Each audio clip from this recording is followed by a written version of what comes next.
One. All right. Hello, world. Welcome to another episode of Mazel Talks, a safe place for keeping it player, where we keep it kosher every time, all the time. It's another week of, irrelevant thoughts, deep dives, keep player advice. You know what I'm saying? Real shit. You know what I'm saying? It's the boy SL, aka as CEO to my name. We'll go into that later. Oh. But it's the boy T Mac on the other side of the camera. How you doing, sir? Boy? I'm good, man. You know what I'm saying? Still black, still holding it down. Understand? I'm good. Respect. You had a good week, man. You know what I'm saying? You this week was a good week, man. Was a good week, man. I ate pretty clean. You know what I'm saying? Still trying to become a sex symbol. Yeah, still on my journey. You know what I'm saying? I want to be up there with Prince, when it comes to how people look at me. So I had a good week moving towards that goal. I respect that. That's always been my assertions or whatever aspiration is to be a sex symbol.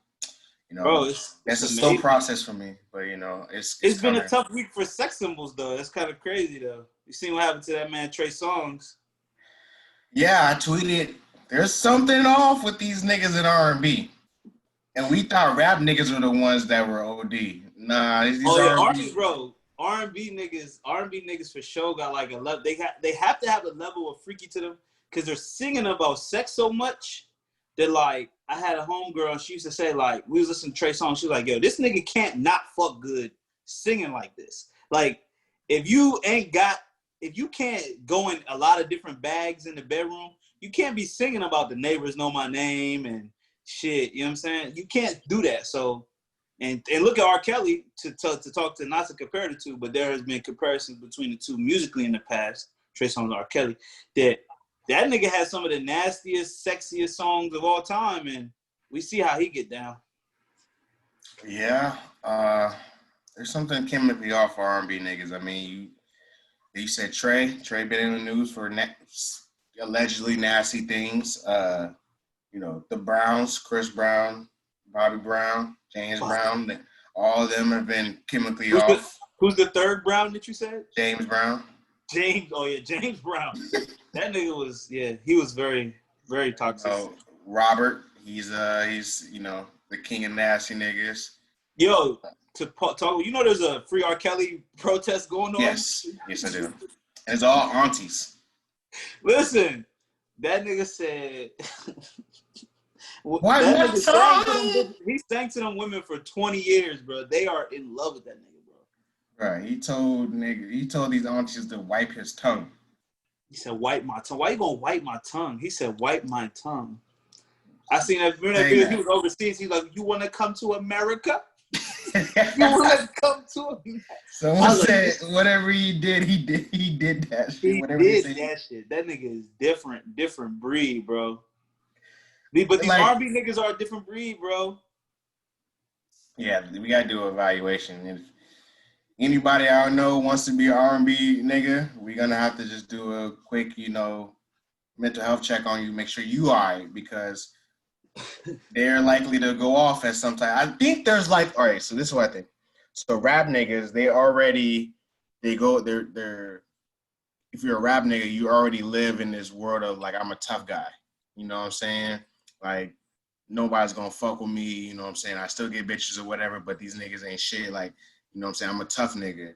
But like R&B niggas, I feel like they have to be extra tough or portray themselves to be extra tough because people think R&B niggas are sweet. Mm-hmm. And anything, R&B niggas are more gangster than rap niggas.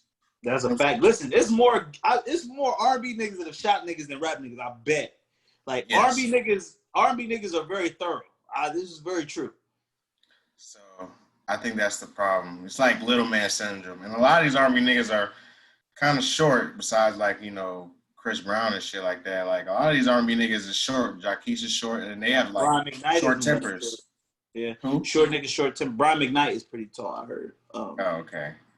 Do you think it's a prerequisite of pissing on bitches to become an R&B star? Cause somebody said Trey, the shorty, even though we're not giving her a lot of shine, she said Trey pissed on her. I mean, that's not the worst thing I've heard people do. Like I heard people get shitted on. So if that's It's his true. thing, and if it's with consent, She said I no can't. consent. But if a nigga tell you to get in the tub, Yeah, you gotta know what the fuck going on. you gotta know something about to happen. Like either because the only time that I guess you get in the shower is either to clean off, like after sex to clean off. But if he tell you to get in and then he going with, you gotta know something about to happen. Yeah, he about to give you that golden shower, shorty. And I think I've said on this podcast before, like I had someone talk about. I had a conversation with a person, and they were talking about getting pissed on. And you don't have to answer this question, but I seriously contemplated, like, how would I feel about pissing on somebody? I'm not gonna say the verdict, but I had a contemplation. I can't get down with that. That's like a level of like degrading that I just can't get down with. Like you gotta really think that person is the lowest of the low. But see, on them. You're looking at it through that lens, and I look at it like this, right? When you having sex, right? Like people, we're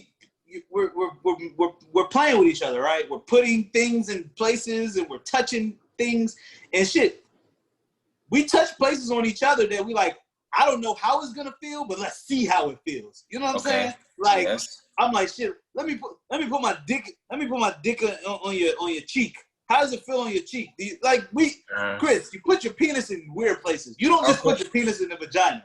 You slap it places. You touch. You know what I'm saying? So under the guy, and then also we're internet babies, which we'll get to later on in the show. So we've seen a lot of images of people doing weird things on camera sexually, pornography, and shit like that. I don't know if you saw it, but like my first real like this shit is nuts experience on the internet was 2 Girls 1 Cup. I've seen 2 girls. I've seen 2 girls 1 cup. Have you ever seen one guy 1 cup? That's where my mind has been scarred. People, I'm not recommending anyone go watch it, but there's a video called One Guy 1 Cup, and it will fuck your life up. It fucks your brain up. That's neither here nor there. We're not talking about that. But yes, 2 Girls 1 Cup. It desensitizes you. Like once you see that, you can't unsee it. Yeah. Right? You still have images in your brain till this day, Briss, of that video. Yeah, weird. And there's nothing you could do to get them out. Yeah. So I mean, you gotta go to therapy or some shit. You know what I'm saying? That still ain't gonna get them images out, bro. I was too young to be watching that shit. I was way too young to be watching. We all were too young. In the internet, we saw a lot of things we weren't supposed to see. Until this day, things have been normalized. So I'm just talking about when it comes to pissing on people, just to stay focused. We've seen a lot of things done under the guise of sexuality on camera that are stuck in our brain. So people exploring their sexuality, they go a lot of different places. Listen, I live up the corner from a sex club. And I don't want to think about all the things that goes on in that place. You know, you're right. Because, I don't judge.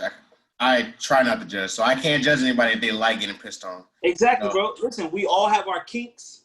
And I don't think all of it is degrading. I think that some of it is just like people searching for sensations. You know what I'm saying?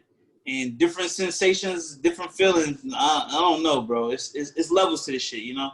My freak bag has grown as I've gotten older. There's things that I do at 29 that I wouldn't even think about at 22. You know what I'm saying? Yeah. Have you seen that video? Speaking of that, like growing your freak bag growing. Have you seen that video circling on Twitter about a nigga was like telling like he don't kiss bitches when he's having sex? He don't kiss them? Yeah, like he don't like kissing bitches when he have sex. Nah, I didn't see that. So there's this video, and it looks like it's just like 2 niggas that just talking like I guess on a podcast type of thing, and they're talking about like kissing girls, and he was like he had that real young nigga mindset like how we had growing up, like yo I don't kiss these bitches, especially like if it's a random jump taken home for the night I ain't kissing her, and he's like, And the other guy was like confused. He's like, well, how do you have sex? Like, you don't kiss at all during sex? And I was like, wow, my freak bag is really grown because I had that same mentality when I was younger. Like, I ain't kissing none of these bitches out here. But then I also realized, like, at 29, 28, 29, I'm like, yo, I like kissing bitches. Like, there you go, bro. I was like, when I thought about when I looked at my lifestyle, like back then, I said, I was a perper because I said I didn't like kissing these bitches, but I actually did like kissing bitches. And I think it's I was like, that's how you get it popping. Listen, a kiss is the first step to intimacy. Like, what do you have? What do you do? Well, most times your girl, like before you fuck somebody, most of the time you kiss them. You know what I'm saying? It's a ladder that leads to sex. Yeah. And but I think that you know where that mentality come from. Niggas like, yo, I don't know what these bitches doing. She could have just left sucking dick. You know what I'm saying? But really, bro, you're putting your dick inside of her. Whatever, especially if you do it without protection, which a lot of niggas do. Whatever she got, you got. Yeah. So what's a fucking kiss? But I like kissing. I like kissing too.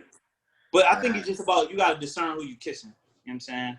I mean, I get what he was. I get like I said, I get what he's saying in the sense of you don't know what people got, right? But I also think it's like a young nigga mentality. Plus, it's probably how we grew up. We listened to a lot of Wayne and Dipset and shit like that, saying like, we don't kiss none of these bitches. We don't kiss a thigh. We don't eat bitches out, shit like that. So like, it's also like a product of his environment. For sure. But I also will admit that I am a perper because I was kissing bitches at. You was perping, man. You said, man, I don't kiss these bitches, but you was like, I want to kiss that bitch. I would, if there was, I'm king if we catch a vibe in the club. Listen, you don't want to go, you don't want to go full-blown anything. We said this on this podcast. You don't want to just be a serial kisser. No, I'm not a serial kisser, but listen, I went out with my homegirl from my job a few years ago, and she brought one of her friends with her, and it was a white girl, and she met this random dude in the club, and he started making out with him in the club. I was like, oh, that's white people shit. Oh, that is white people shit.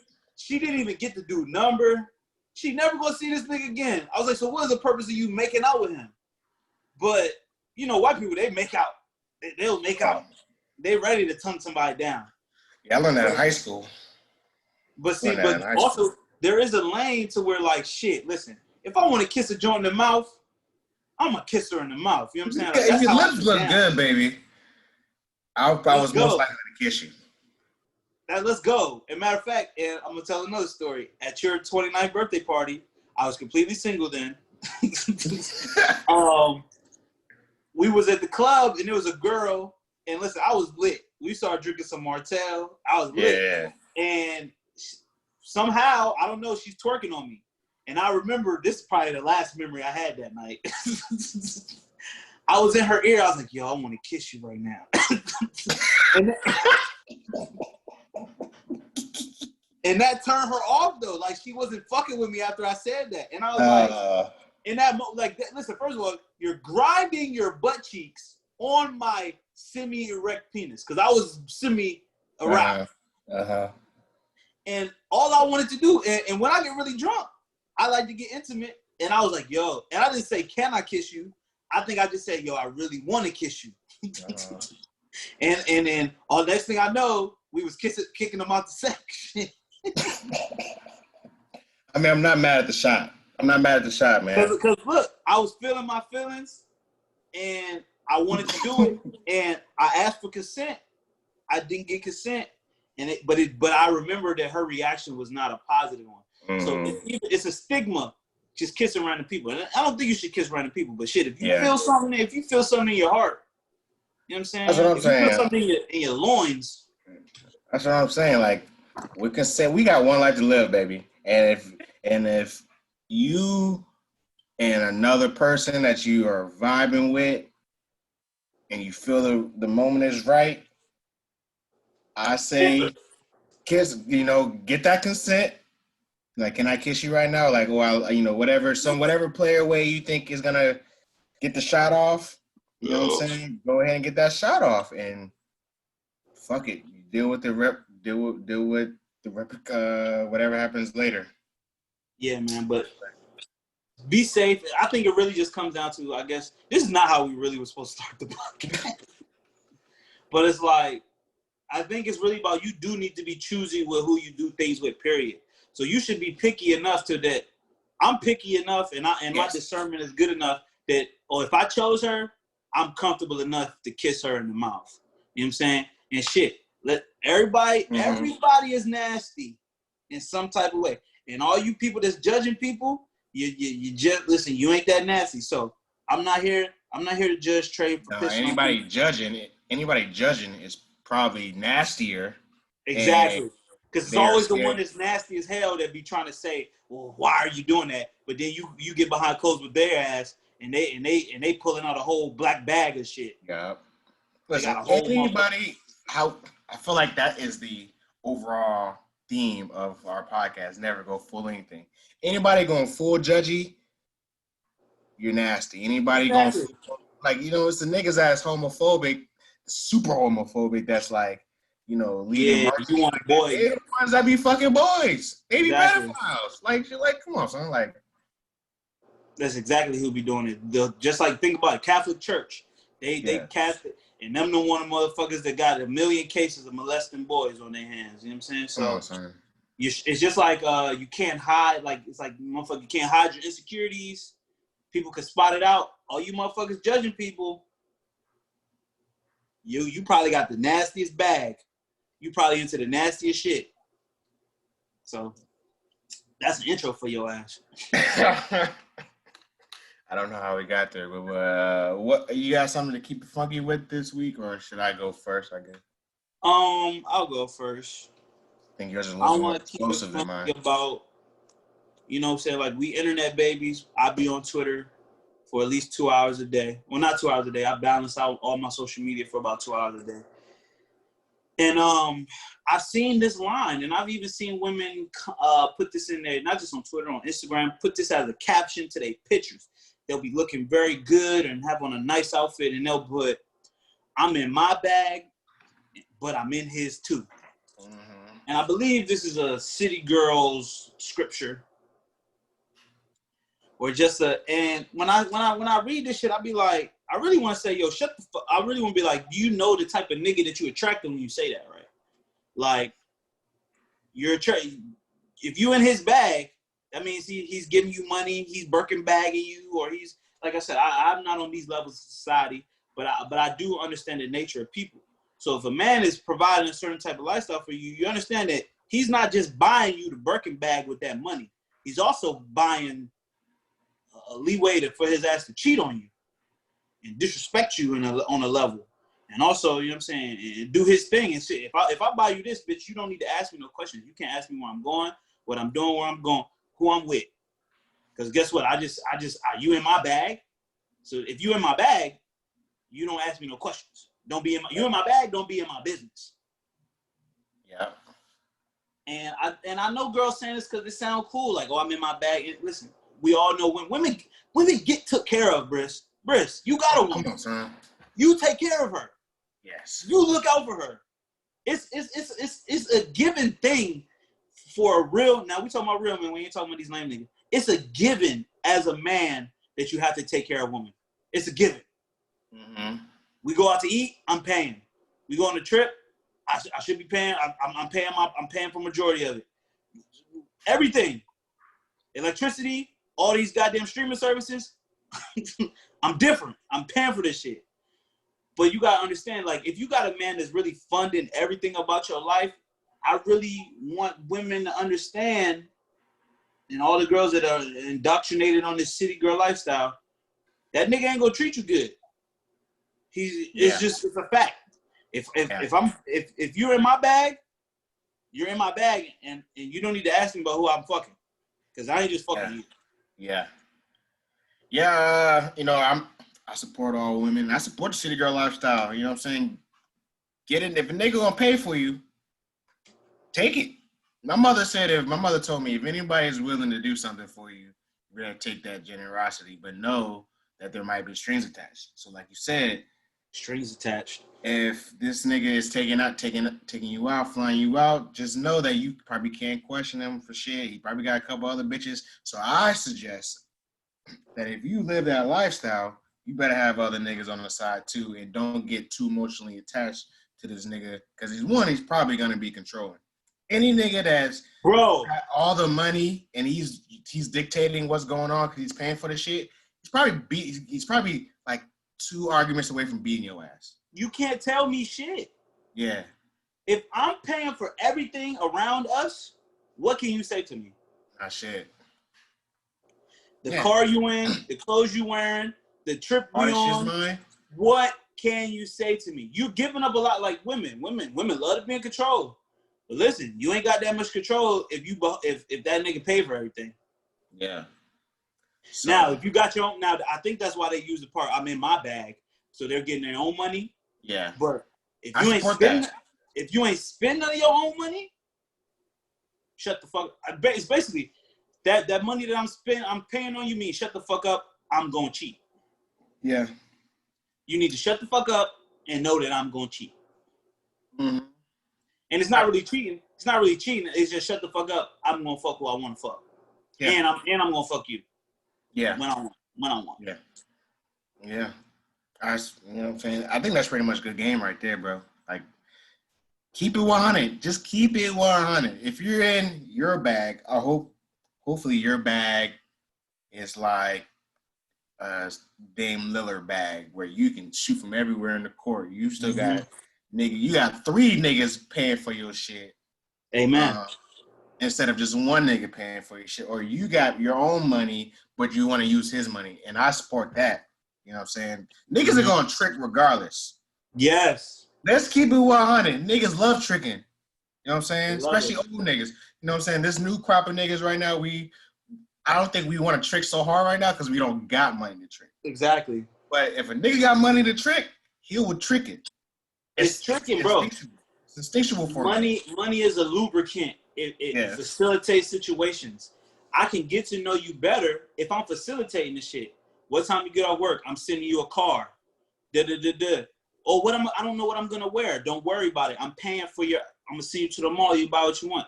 It facilitates things. But I just really want people to stop glorifying this shit because a lot of negativity come with that money. A lot of toxicity come with that money. People always talk. You love the glamorous side, and we see the glamorous side. But you got to understand, there's 2 sides to that coin. Oh, that's a double entendre. It's 2 sides. I see what you did there. That's a good shot. That's a good shot. You know what I'm saying? Shout out, I got my Lakers hat on. We're gonna talk about it later. It's 2 sides to the coin.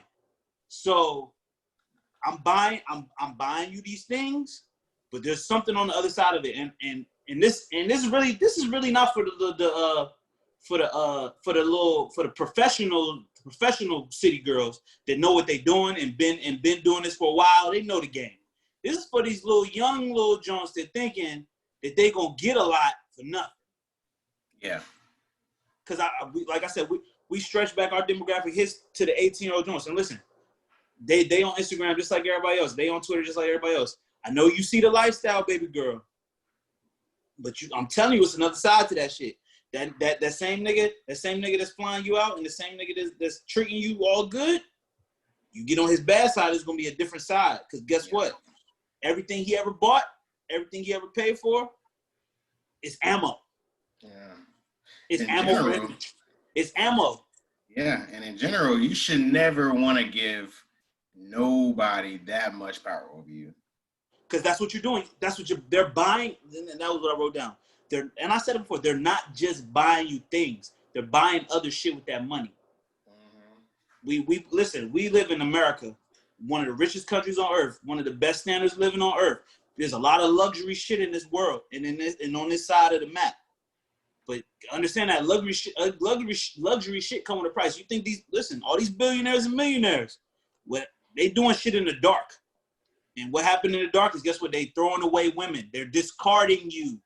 Your value is, if you put a dollar value on yourself, that's how much you're gonna get thrown away for. Oh shit, I ain't spent but $30,000 on her. Shit, that ain't nothing. I made $30,000 last week. Yeah. And I'm trying to tell you, listen, it's really just about, I really want people to understand what's happening when you really put all these dollar values on your shit. Yeah. Money is cool. We need money to survive. We understand. We two hardworking men. It's a CEO sitting across from me right now. Yes, sir. Yes, sir. You know what I'm saying? Yes, sir. So we understand what money do and what things it facilitate. But when it comes to I'm in my bag and I'm in his too, okay.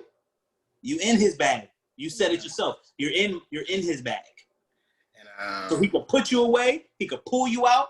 You in the bag. As this is an equal opportunity podcast, I also for these broke niggas out here, that's the same thing goes to y'all. Mm-hmm. You know what I'm saying? And women are less tolerable of a broke nigga in her bag that doesn't have his own bag. You know what I'm saying? For sure. She gonna tell you everything. She gonna let you have it. She might love you, but she gonna let you have it more often than a nigga gonna talk about his lady, because of course niggas is pussy like that. So, and you know, niggas that want to trick is gonna trick regardless. Women are not as likely to trick for a long time. Yes. It's you got listen, you gotta be women do it. Listen, women do it. Women spend money on men just like, but men do it at a higher clip for sure. Yeah. But that to the young nigga that's getting took care of. Understand. If you want to be a kept nigga, you want to be a house dad, like you want to be a stay-home dad, what she say go. The shelf life of a nigga on another the shelf life of a nigga using his woman's money is a lot shorter. It's a lot shorter. Exponentially shorter than a woman using her nigga's money. And you know what? I'm gonna start. I say a lot of segments and series. I want to start on this. I want to start a double standards series. Okay. And this is a double standard right here. Like you just said, the shelf life for a nigga living off a woman is a lot shorter than a woman. And that is a double standard that actually benefits the woman. Mm-hmm. So double standards, it's a double standard for a reason. That it's one way for a man, it's another way for a woman. This is just one double standard where it benefits the woman. Mm-hmm. Nigga, don't nobody like no broke nigga. Shit. Nobody likes a broke nigga. Ain't nothing worse than a broke nigga. Nothing. Yeah. You ain't got no money in your pocket, nigga. You can't get yourself from A to B. You ain't got your own crib. You ain't got your own car. You ain't got your own bank account. You ain't got your own cell phone plan. You ain't got your own. You can't buy your own ticket. You can't buy your own clothes. Nigga, you are worthless. Nigga, what? You are worthless. That might be the worst type of nigga, is a broke nigga. But listen, you a woman. Guess what? A woman, shit. You don't need your own car. You don't. We say this all the time. Woman goes to the club. She don't need to bring shit. Just an ID. ID. Just an ID. And you don't gotta bring shit. You can listen. Women can sit at the bar and get drunk. Just sit at the bar. I guarantee you, you're a decent looking woman. Whew. You know, if you sit at the bar, I give you if you go to the club from 10 to 1, mm-hmm. you will have at least 5 niggas try to buy you drinks. Easy. And listen, because I've been that nigga. There's times where I went out and my goal of the night was to buy 3 women drinks. I was like, you know what? Because for a bigger portion of my life, this goes back to how we intro the podcast. I had to, you talking about perping? I was perping on shit. Man, I ain't buying no woman nothing. I don't spend my money on no women. I was perping. I like spending money on women on a level. And just like this is part of my pot. We said it in my Keep It Funky. Niggas like spending money on women. It's a given. Yeah. If you're around a real nigga long enough, you're going to get spent shit. You're going to get some shit. Yeah. It's regular. It's a lifestyle thing. So it was nice where I went out and I was like, you know what? I'm just going to buy 3. And I did it with no intentions of like wanting anything from the girls. I was like, I'm just going to make a couple Jones nights. Mm-hmm. I found a group. Hey, what y'all want? It's on me. Just to be friendly. You know what I'm saying? And then walk away. Don't even interact with them. Be like, yo, that's for y'all. I'm out. That's a real game right there for younger niggas out there. Listen, and this is some player advice. When you make women comfortable, they have a way better time. The real goal, a man should always try to make women as comfortable as possible. Because guess what? When they're comfortable, they have fun. And when they have fun, my nigga, you have fun. Yes, that's a fact. I think a lot of niggas say, I just want us to broadcast to these young niggas out there because that is the number one goal. Make women comfortable. You know, if you invite them to the crib, have a couple drinks, you know what I'm saying? You know, have a couple drinks, have the weed rolled up already. You know what I'm saying?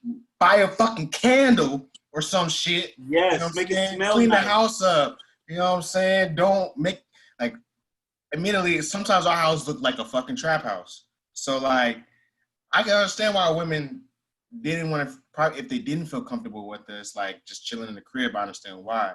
Because our living room sometimes was trifling. Our rooms weren't trifling. But, you know what I'm saying? But I understand that. You know what I'm saying? Maybe have some snacks. Women love snacks. Snacks. That's the second part. I said a woman go to the bar. You said a woman go to the bar and they get drinks for free. I said a woman could go out the house with just an ID. She gonna get drink. She gonna get drinks for free. She gonna get food for free. She gonna have a great night with nothing in her pocket. If you can feed a woman, not even worrying about drinking. Drinks is a plus, but if you can feed a woman good food, you're so much farther than you think you are, young man. Exactly, because all you did was you made her comfortable. You fed her. You gave her drug of choice. You played the music that she liked. It smelled good. Goddamn, her pussy getting her. You know how wet her pussy is already, Briss. And you're not creepy. And you're not creepy. And you're not creepy. Will be creepy. Adam just being a regular nigga. You're not creepy. Exactly. And there's no pretense. There's no like, oh, you can only get this if you do this. She is so wet, and then it don't let you be fly and be funny, and it's over. You done killed the game. You smell good. You got money. You gave her what she like, and you're friendly, and you don't want nothing from her. She gonna be throwing a pussy at you like a major league pitcher. Facts. 99 miles per hour. You're gonna be like, whoa, hold up. I'm just being nice. You're gonna be like, I fuck with you. I'm like, I'm just kicking it. Like, this is just, we're just kicking it. You know what I'm saying? Player. Yeah, that's player. And then listen, don't let the word get around town that you just a cool nigga that caters to women. Then you got women across a smorgasbord of women that just want to just be around you. And don't let the word around town be good about you. Yeah, you know what I'm saying? My problem, I'm not gonna talk about my problem, but let the word around town be good about you. That's the best. Let other people talk for you. That's a major key. Yeah. But just to bring, go ahead. Go ahead, no, you go ahead. No, I was just gonna bring it full circle and just understand, if you in his bag, you're in his bag, and on a level, I want us to stop glorifying all this money shit, because for most people, most niggas are not cool niggas. Most niggas are not just the friendly niggas. Most niggas, when they do those things, there is an expectation. We just laid out a whole scenario where there is no expectations. It's really just about making people feel comfortable. You're talking to rare individuals that actually just like being hospitable and being nice and being kind, because that's what creates the energy around us that we like. But a lot of niggas is evil, and there's another, and back to the double entendre, and there's another side to that coin. So three sides to the coin. There's a lot of sides. And niggas, edges, there's corners. Shit. A lot of sides to that coin. That's a good one this week, man.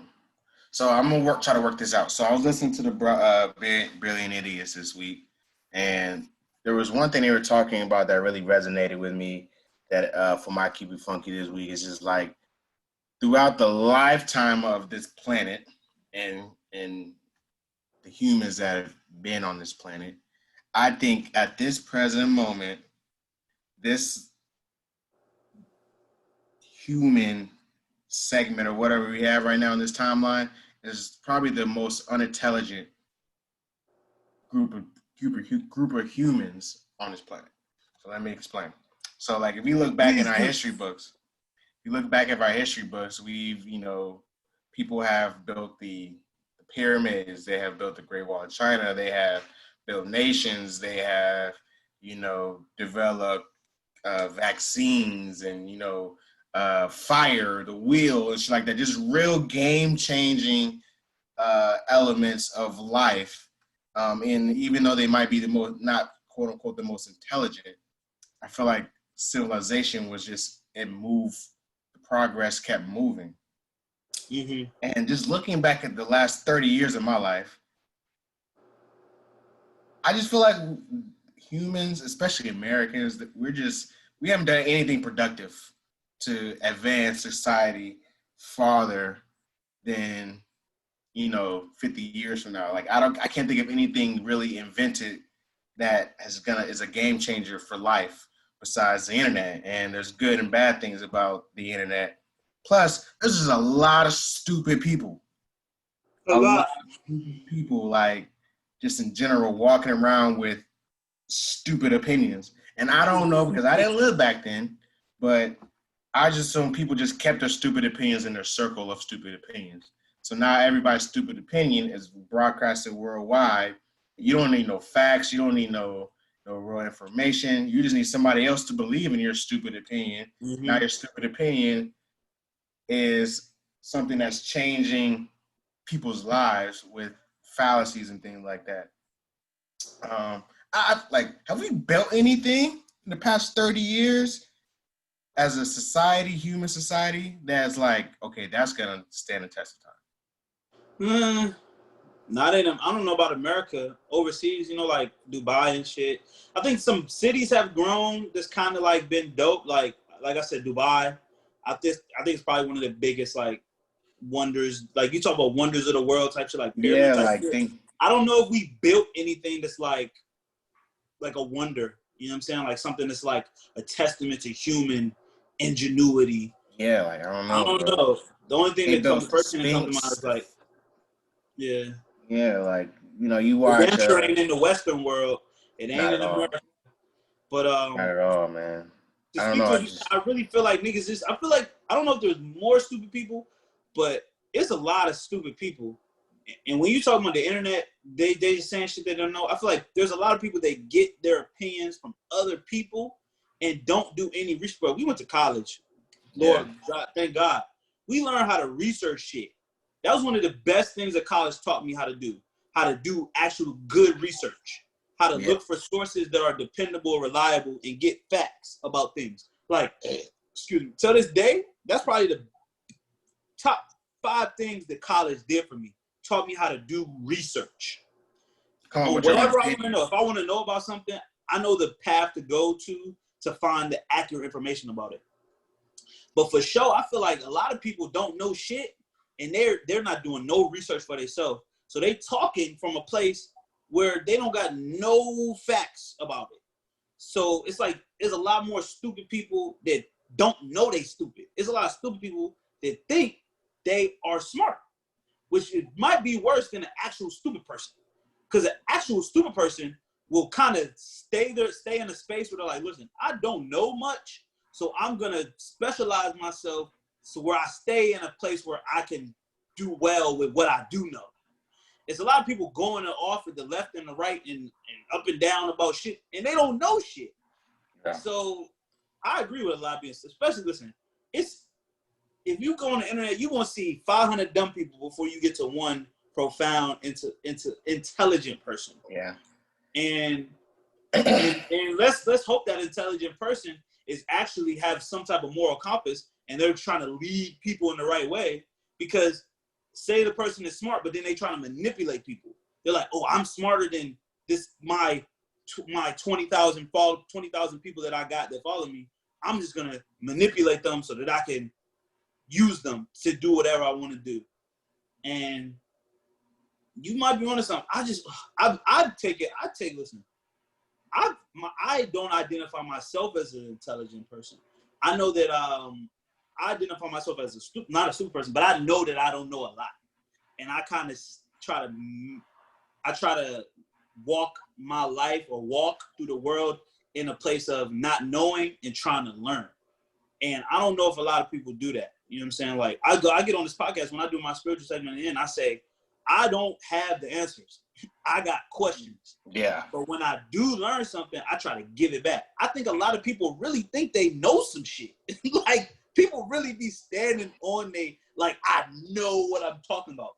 And then when you look at the big grand scale, you're like, my nigga, what did you really do? You ain't accomplished You ain't accomplished nothing to say you know anything. You said something very profound a few seconds ago. You said like a lot of people they just don't know, or like they don't. I can't remember what you said now, but like what I got from it was like way back in the day, if people weren't a scholar in the sense of intellectual, they specialized in whatever they were interested in to become a quote unquote intellectual of what they were interested in. So like if I didn't want to be a book smart nigga, but I wanted to be the best farmer I was, I'm an intellectual in farming because I took the time to research and everything like that. Like for like back then, it was more specialization in those type of skills. Now like you knew everything about farming. Like you were basically a scholar when it came to farm. But now niggas feel like they don't have to be specialized in anything. So now they're dipping their toes and trying to be intellectual on everything. And now you look dumb. Like I'm saying, there were people that were specialized at being a scholar. Like all they did their whole life was research. That's what you try to say. All these fucking people, they did nothing else with their life but read and study. Like when you say a scholar, that's what a scholar is. Like niggas, they didn't do nothing but educate. That was their job, was to learn. Like when I thought about philosophers back in the day, like I would have loved to have been a philosopher. I'm like, yo, my job is really to just think all day. Like that's my job. You know what I'm saying? But yeah, you're right. It's people aren't specialized enough, but people, the internet, bro. And that's why I only follow 240 people on Twitter. Because I'm like, I can imagine having over 2,000 people's ideas just scrolling down and seeing like, or even 2,000 is probably that much. I couldn't imagine having more than 10,000 people ideas that I'm looking through. And then I don't know, I know for a fact, out of that 10,000, it's probably only like 500 that are actually coherent and actually are, you know what I'm saying, are actually doing work to know what the fuck they're talking about. Like when I went to school, when I was in college, shout out to college again, I studied political science and economics. I wrote a lot of papers about governments. I wrote a lot of papers about government practices, and I didn't read the whole book, but I got the gist of a lot of books about international affairs and practices that. So I know a good bit about politics in the political realm of the world. You know what I'm saying? So when I speak about these things, I'm like, yo, I read books for a couple years, and I studied and I read articles, and I had to think intellectually about this field. So I'm like, I could kind of speak from a place of knowledge. But how many people are speaking from places of knowledge about anything other than their personal experience? Like not many. So when people get online, I'm like, well, did you study? Like, there's people that shout out to Thinking Out Loud podcast. They were talking about the electoral college the other day. You know, people don't know what the electoral college is. They don't know that their vote actually helps people in your state decide who they're going to cast their vote for, and their vote is actually what picks the president. People are on the internet talking about Kamala Harris that don't know anything about the electoral college. Yeah. Everybody's got a voice now, and it sounds well, not so crazy to say. Not everybody needs a voice, like in the sense of like far-reaching voices. Like you didn't earn or do the work to have your voice, and we're saying this as like a podcast where we want people to hear our voices, but like exactly all we do is talk shit. Yeah. So like, not everybody deserves like a far-reaching voice. I think, you know what I'm saying, like because it's very difficult and it's very dangerous to have a lot of voices out there saying things that could be illogical, not true. Just uninformed. So I feel like at least with us, we try to like not say anything like, especially if you're trying to talk about facts or anything like that, or anything like political or anything like that. We try to like not be. If we say it, we want to make sure our facts are induction on the road. But a lot of people don't do that. So you know what I'm saying? It's dangerous. It's dangerous because all people need to do is You need a little bit of doubt in somebody's mind. You'll change their perception of something. Yeah. That's dangerous. I had a saying, and I've said it before on the podcast. I said, if you put a little bit of doubt into truth, truth becomes doubt. If you drop a little, it's kind of like, I guess, like you think of like some water. If you dilute it, if you contaminate the water, the whole water is contaminated. Yeah. If you put doubt in truth, truth becomes doubt. So a lot of people know that, and that's all they do. They take truth and they try to make you doubt it, and then the whole thing, if you start to doubt the truth, you don't know what's up, what's down, what's right, what's left. Yeah. You know what I'm saying? And I had another point I was gonna make about this shit. Damn, I can't remember right now. Oh yeah, the first one, it was like I think somebody greater, the powers that be, they kind of made Twitter or like all these social networks and they made the internet to kind of like occupy the time of the people that have no power. You know what I'm saying? Yeah. Like, you can affect change. Like, certain people can affect change and do gain power through these social platforms. But I think most people, they have no power. They have no influence. They're not making any decisions. They're not even making a lot of decisions for themselves. You know what I'm saying? Like I said, like I can decide what I will do in my day. But when it comes to how I operate in this country, I don't make a lot of decisions. I don't make laws. I'm not a law enforcement officer. I'm not a governor. I'm not a donor to these people that are making making up the policies and shit. So I feel like maybe it's a possibility that Twitter is just like a place, like just like in the Matrix, to control your mind. Like they made the Matrix because the brain would die if it didn't have something to do. So they made the Matrix so that they could just suck the energy out of the humans and use it as a battery, right? So maybe Twitter is a place where they're like, these people will not, they won't be productive, or we won't be able to get anything out of them if they don't have somewhere where they can go to just talk shit that really means nothing. Oh, maybe that's what Twitter is. And my second point is, I feel like through this podcast, you talk about us like we really don't know shit. Through this podcast and us devoting this time, I feel like we're earning our opinion. Yeah, okay. Yeah. So we're putting in the time to think about things in nuanced ways, and we talk about a diverse topic of things. We talk about a lot of diverse topics. So this is us earning our opinion. Like, you don't have to do shit to earn your opinion on Twitter or Instagram or TikTok. You don't have to do shit. You didn't do shit. All you did was make a free account. And basically, your account is actually just for you to be sold shit. Your account, you didn't do anything to earn it. With this, we're earning our opinion. So, like, that's what I wanted to say to what you're saying. Like, we're contributing something other than a tweet. Yeah. We're giving you an hour and a half plus every week of our interpretation of the reality that's going on around us. And we're investing, whether it be through Zoom, lights, you know what I'm saying, promotion, trying to be creative about the things you talk about. We are earning our place right now. I like that. Makes sense. And I think Twitter's just a lot of young niggas got on there that just so idealistic, and they're so gung-ho of trying to change the world. So those are usually people that be doing these long threads of no evidence-based arguing. Bro, I'm telling you, bro. One of the best, I always go back to my education. Education is great. People, encourage your kids to get education. If you haven't got education, it's not too late. It's never too late to learn. When I learned how to formulate a argumentative paper, they tell you the way to structure it. And obviously you can manipulate that structure, but the point of an argumentative paper is to prove something.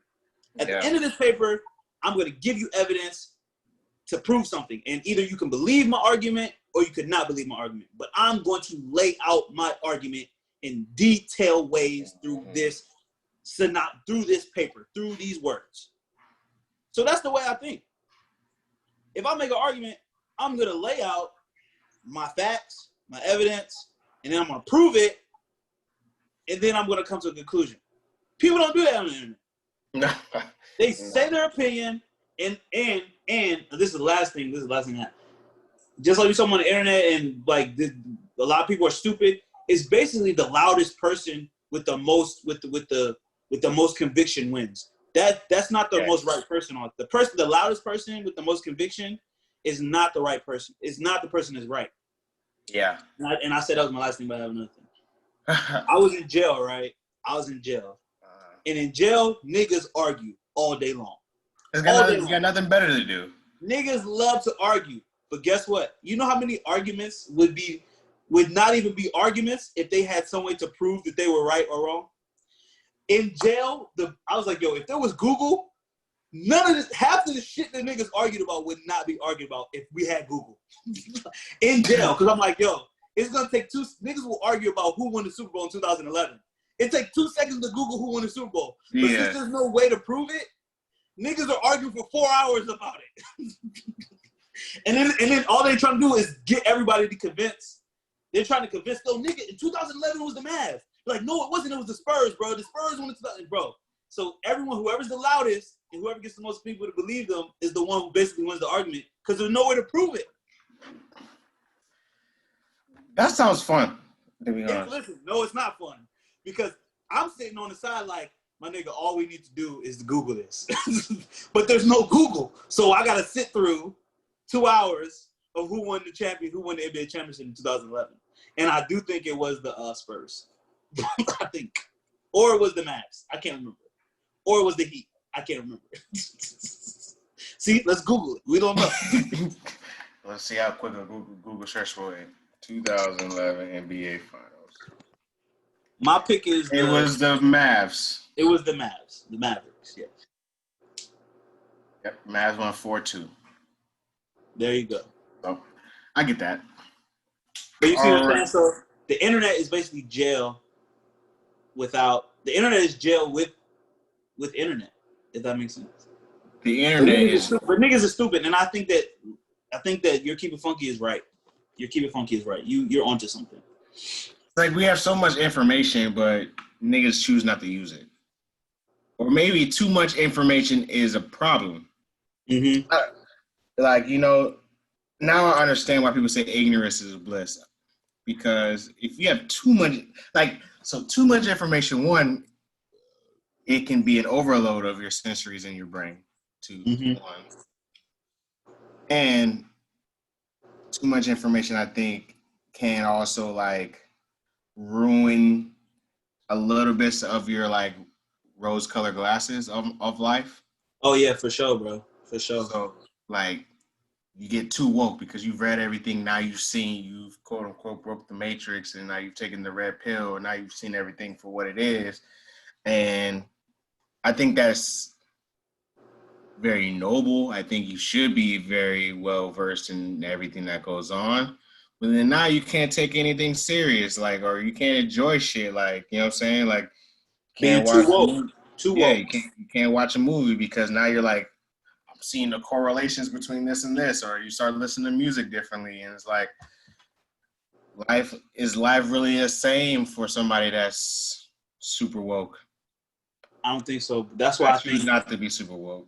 That's why it's not super woke. That's why I feel like my life goals have changed. Like, I used to just all right, I want a yacht, I want a helicopter, I want a private jet, I want to have abundance, I want to be wealthy. And I'm like, yes, okay, wealth is good, something to pass out to my kids, but it's kind of changed. I want to be self-sufficient. I want to be able to possibly grow my own food and produce my own electricity and live somewhat off the grid, because I feel like that would give me more peace of mind than really just being so reliant on a system that is just manipulating me a lot. You know what I'm saying? And then building something and then another thing is building something for myself that is that stands the test of time. That's what you started talking about. You yo, people have built wonders. You know what I'm saying? The Burj Khalifa, I'll talk about Dubai. That building is gonna be there for hundreds of years, at least. It's gonna stand. The person who built that building is gonna die before that building falls to the ground.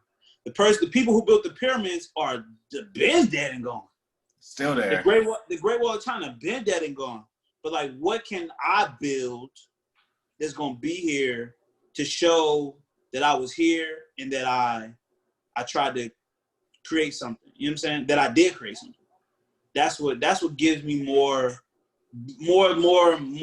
happiness than having a yacht or a helicopter or a Porsche or, you know what I'm saying? And those things, I don't think those are out of my reach, things that I won't get, but like things that will truly bring me happiness and truly show my intelligence. Like, okay, what good have I fucking did? You know what I'm saying?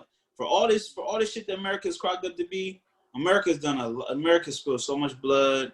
America is delivered a dream to some, but deprived other people from it and put a lot of people on a motherfucking hamster wheel. And then, you know what I'm saying? And it's just fucked up, you know? It's fucked up. And I wish I didn't take the red pill sometimes, you know what I'm saying? Sometimes, bro, like, that's what I'm saying, like, yeah.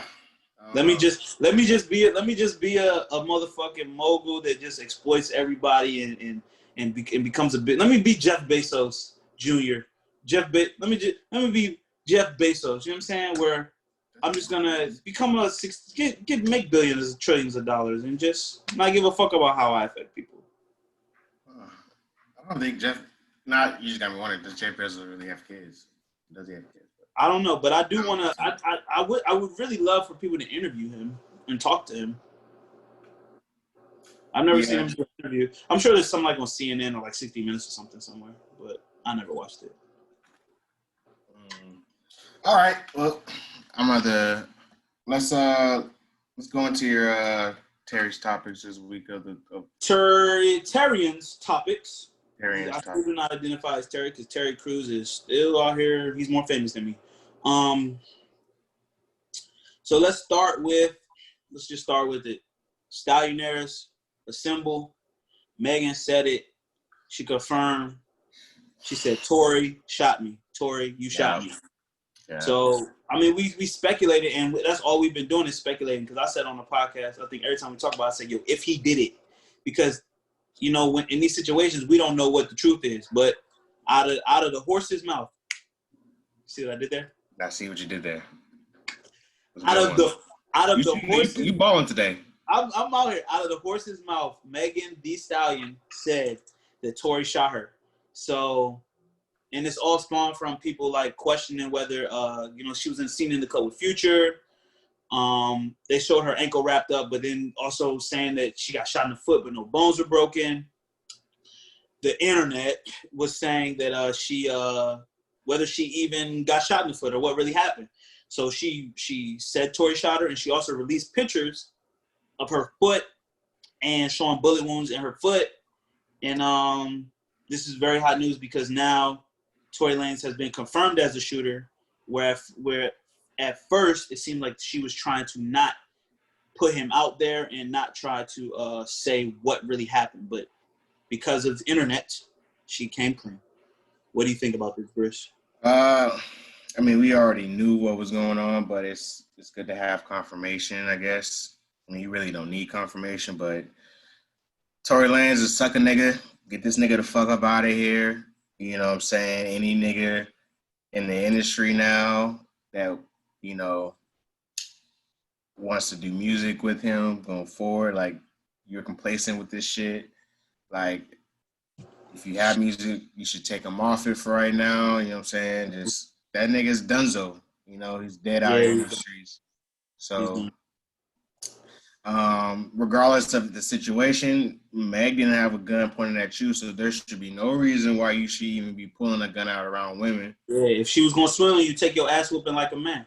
That's a fact, though. You know what I'm saying? So, like, there's no point for that. The Stallionaires are not pleased. A bigger conversation is niggas talk about, protect black women.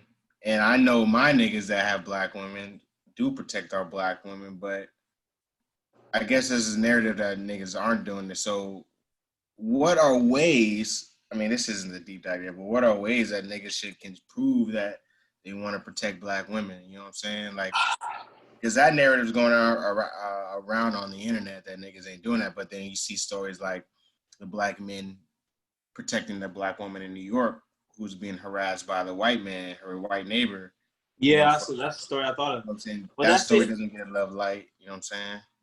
I think this happened over this quarantine. There was a loss in my family. My grandmother passed from COVID, and we was at a family function, and everybody knows when the family gets together, there's always drama. Yeah. And there was some drama that happened in my family, and a woman a lady in my family ended up cutting herself with a knife because she got an altercation with a male in my family. She ended up cutting herself, and one of my older cousins ended up like talking to the male in my family, was like, men protect. Whatever women are going through, you gotta put your ego aside. You gotta put your ego aside and protect women. I think where black men get in the way of themselves in protecting black women, and to answer your question, I think we need to, the better way we could do it is to really dead our egos a lot more and put that shit to the side and remember first that we need to protect the children, protect the women. Our egos is what gets in the way of us doing that shit. That's when niggas be disrespecting women. If we didn't have no ego about it, we could give a fuck how she's disrespecting us. We not gonna disrespect her back. Take your ego out of it. Understand that she might be coming from a place of emotion, and we don't need to be in that place of emotion while they in it, because it's gonna be volatile, and we might end up disrespecting them or end up not protecting them and end up hurting them. So I think, to answer your question, is just to take the ego out. Take the ego out as much as possible. Ego it could be beneficial, but most of the time, niggas is a detriment, especially when it comes to black men dealing with black women. And I think that's exactly what happened with Tory and Meg. His ego got fucked up. His ego was probably shattered, and we know women could shatter an ego quicker than they can motherfucking do anything. Yeah. It takes 2 words for them to hurt your motherfucking ego. They talk about your dick, talk about your money, talk about your breath, talk about your looks, talk about your hairline. Ready to go. And you ready to go. Nigga be ready to cry under the motherfucking pillow. Mm-hmm. So if you could take your ego out of it, you can operate in that protection mode way more. And I took Tory Lanez, I deleted all his music out of my phone. I found it's even harder to do that now because he's featured on a lot of songs. So I'm like, damn, I gotta delete the song. I gotta delete the Glizzy joke because Tory featured on it. I was listening to that yesterday. Do you understand? Like, that's one of my favorite Shy Glizzy songs, and I'm like, I haven't deleted it yet, but thank you for reminding me. Like, that's part of my gym playlist, and that shit gets me there. I deleted all of his albums and all of his songs out of my phone. I haven't got to the features yet. But it's coming soon. It's gonna be hard, but I've done that. And just because we've been talking about the internet the whole time, did Megan really owe the world that? I think on some level, because she's a public figure. You know, she makes her money off of being a public person. She doesn't make her money in the private sector. She's in the public sector. She does shows, she does videos, she does appearances. So I think part of her job entails her being transparent about some of the things that goes on in her life. By no means do I think she needs to display everything that goes on in her life, but it's kind of when you make your money in the public arena, it's crazy that you are beholden to the public. And she leaked those pictures. She showed the pictures. She showed the pictures of her foot. She named Tory as her assailant, as the person that assaulted her with the gun. And I don't think there's anything she could have done to have won her getting shot, unless she was shooting at Tory. That's all it is. That's the only reason why. The only way your life was in danger. And she wasn't driving the car. It's not like a car is a weapon. It's not like she was driving the car and was going to crash it and kill them both. They both were passengers. He took a big ego crush, and he ended up doing one of the dumbest things that I've ever seen done in the public arena before. And any of you niggas that are trying to like shoot him bail, you niggas is nasty, and y'all niggas is donezo too. Like, you know what I'm saying? I haven't seen particularly, but I saw I think Larry Johnson, he tried to like shoot some bail or whatnot. Like, that nigga's nasty. Get that nigga the fuck up out of here. He already has. He's nasty for that, convicted. He's been convicted of assault on black women before. Like, you know what I'm saying? Like, yeah, I don't know how to read the room. I saw a tweet. Someone said, if you don't know how to read the room, Spark Notes that bitch. You know what I'm saying? Like, For real. Don't if you can't read it, nigga, get the cliff notes. Real shit. But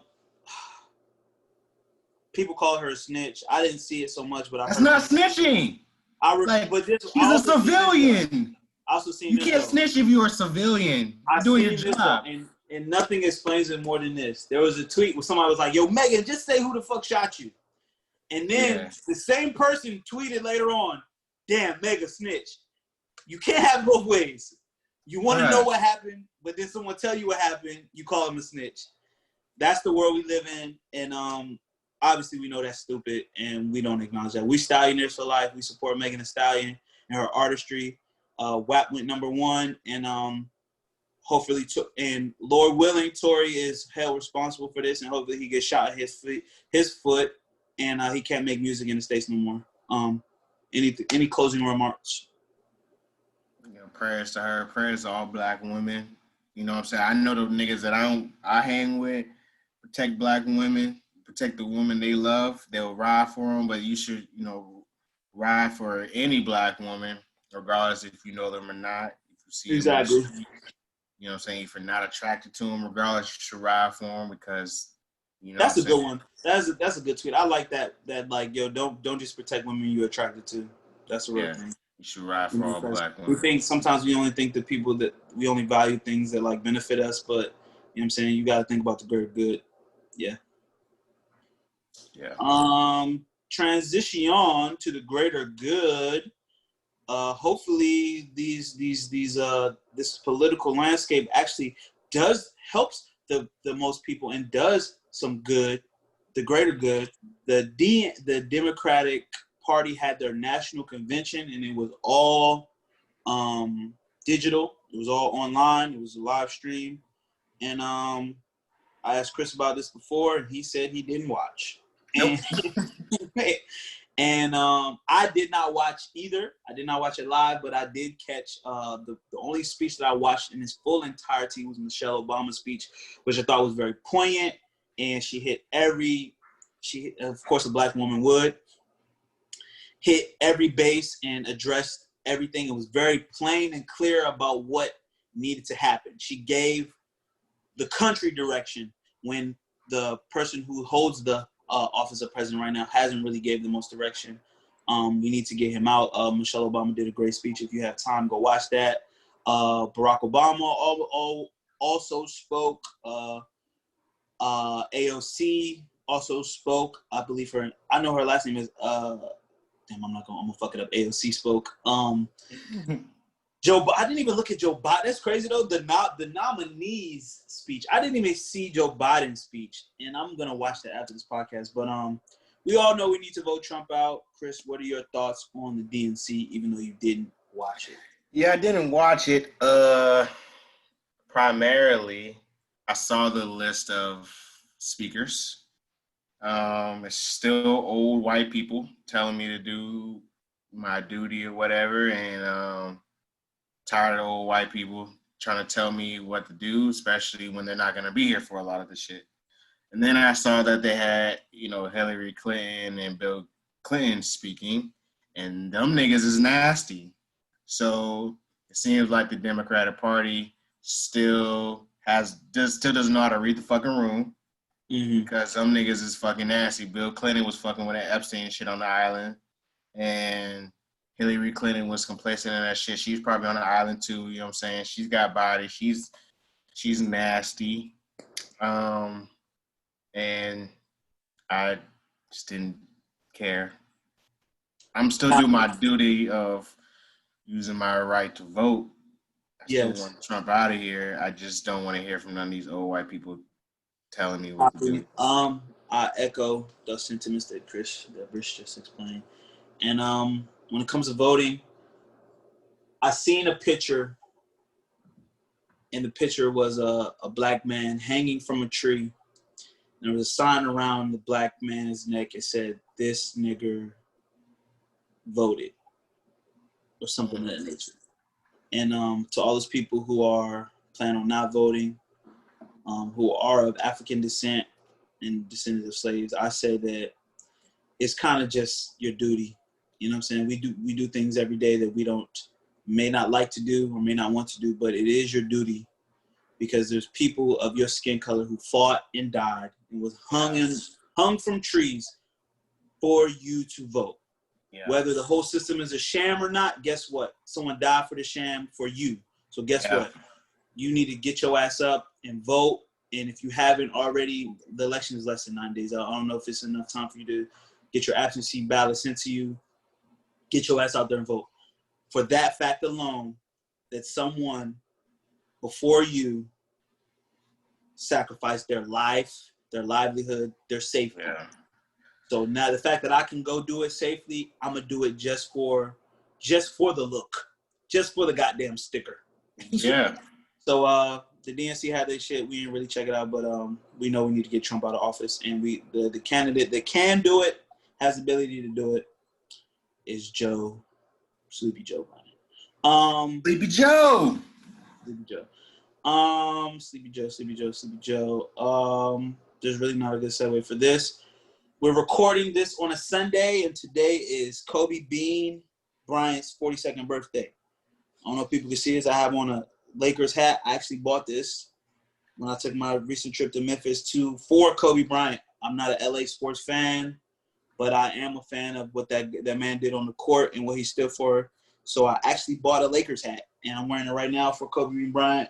He was turned 42 today, and his daughter, Gigi, and all the other people on that died in that tragic plane crash. And he was just the most famous person, but there was a large ripple effect for the people that went down in that plane crash. And rest in peace to Kobe Bryant. Rest in peace to people that died in the plane crash. And from me to the world, happy birthday, Kobe Bean. Brish, how you feel? Happy birthday, Bean. We miss you, King. You know what I'm saying? It would be great to hear some of your commentary about the bubble and for sure, and things like that. I feel like the world has just been off, especially like since. Oh my God! All of 2020, bro. All of 2020. It started with Kobe, bro. It started with him passing. What was that in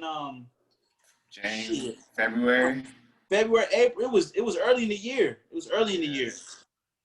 The pandemic hadn't hit yet, so it was definitely like February or March. So, it definitely, I think he could be a voice to people to keep people calm during this. He's only 40, he turned 42, bro. Like, you know what I'm saying? Like, he had just transitioned to the next part of his life. He's still young as fuck. Had another 40 years to go, bro. 40 years, bro. So, prayers to his family, his wife, his other daughters.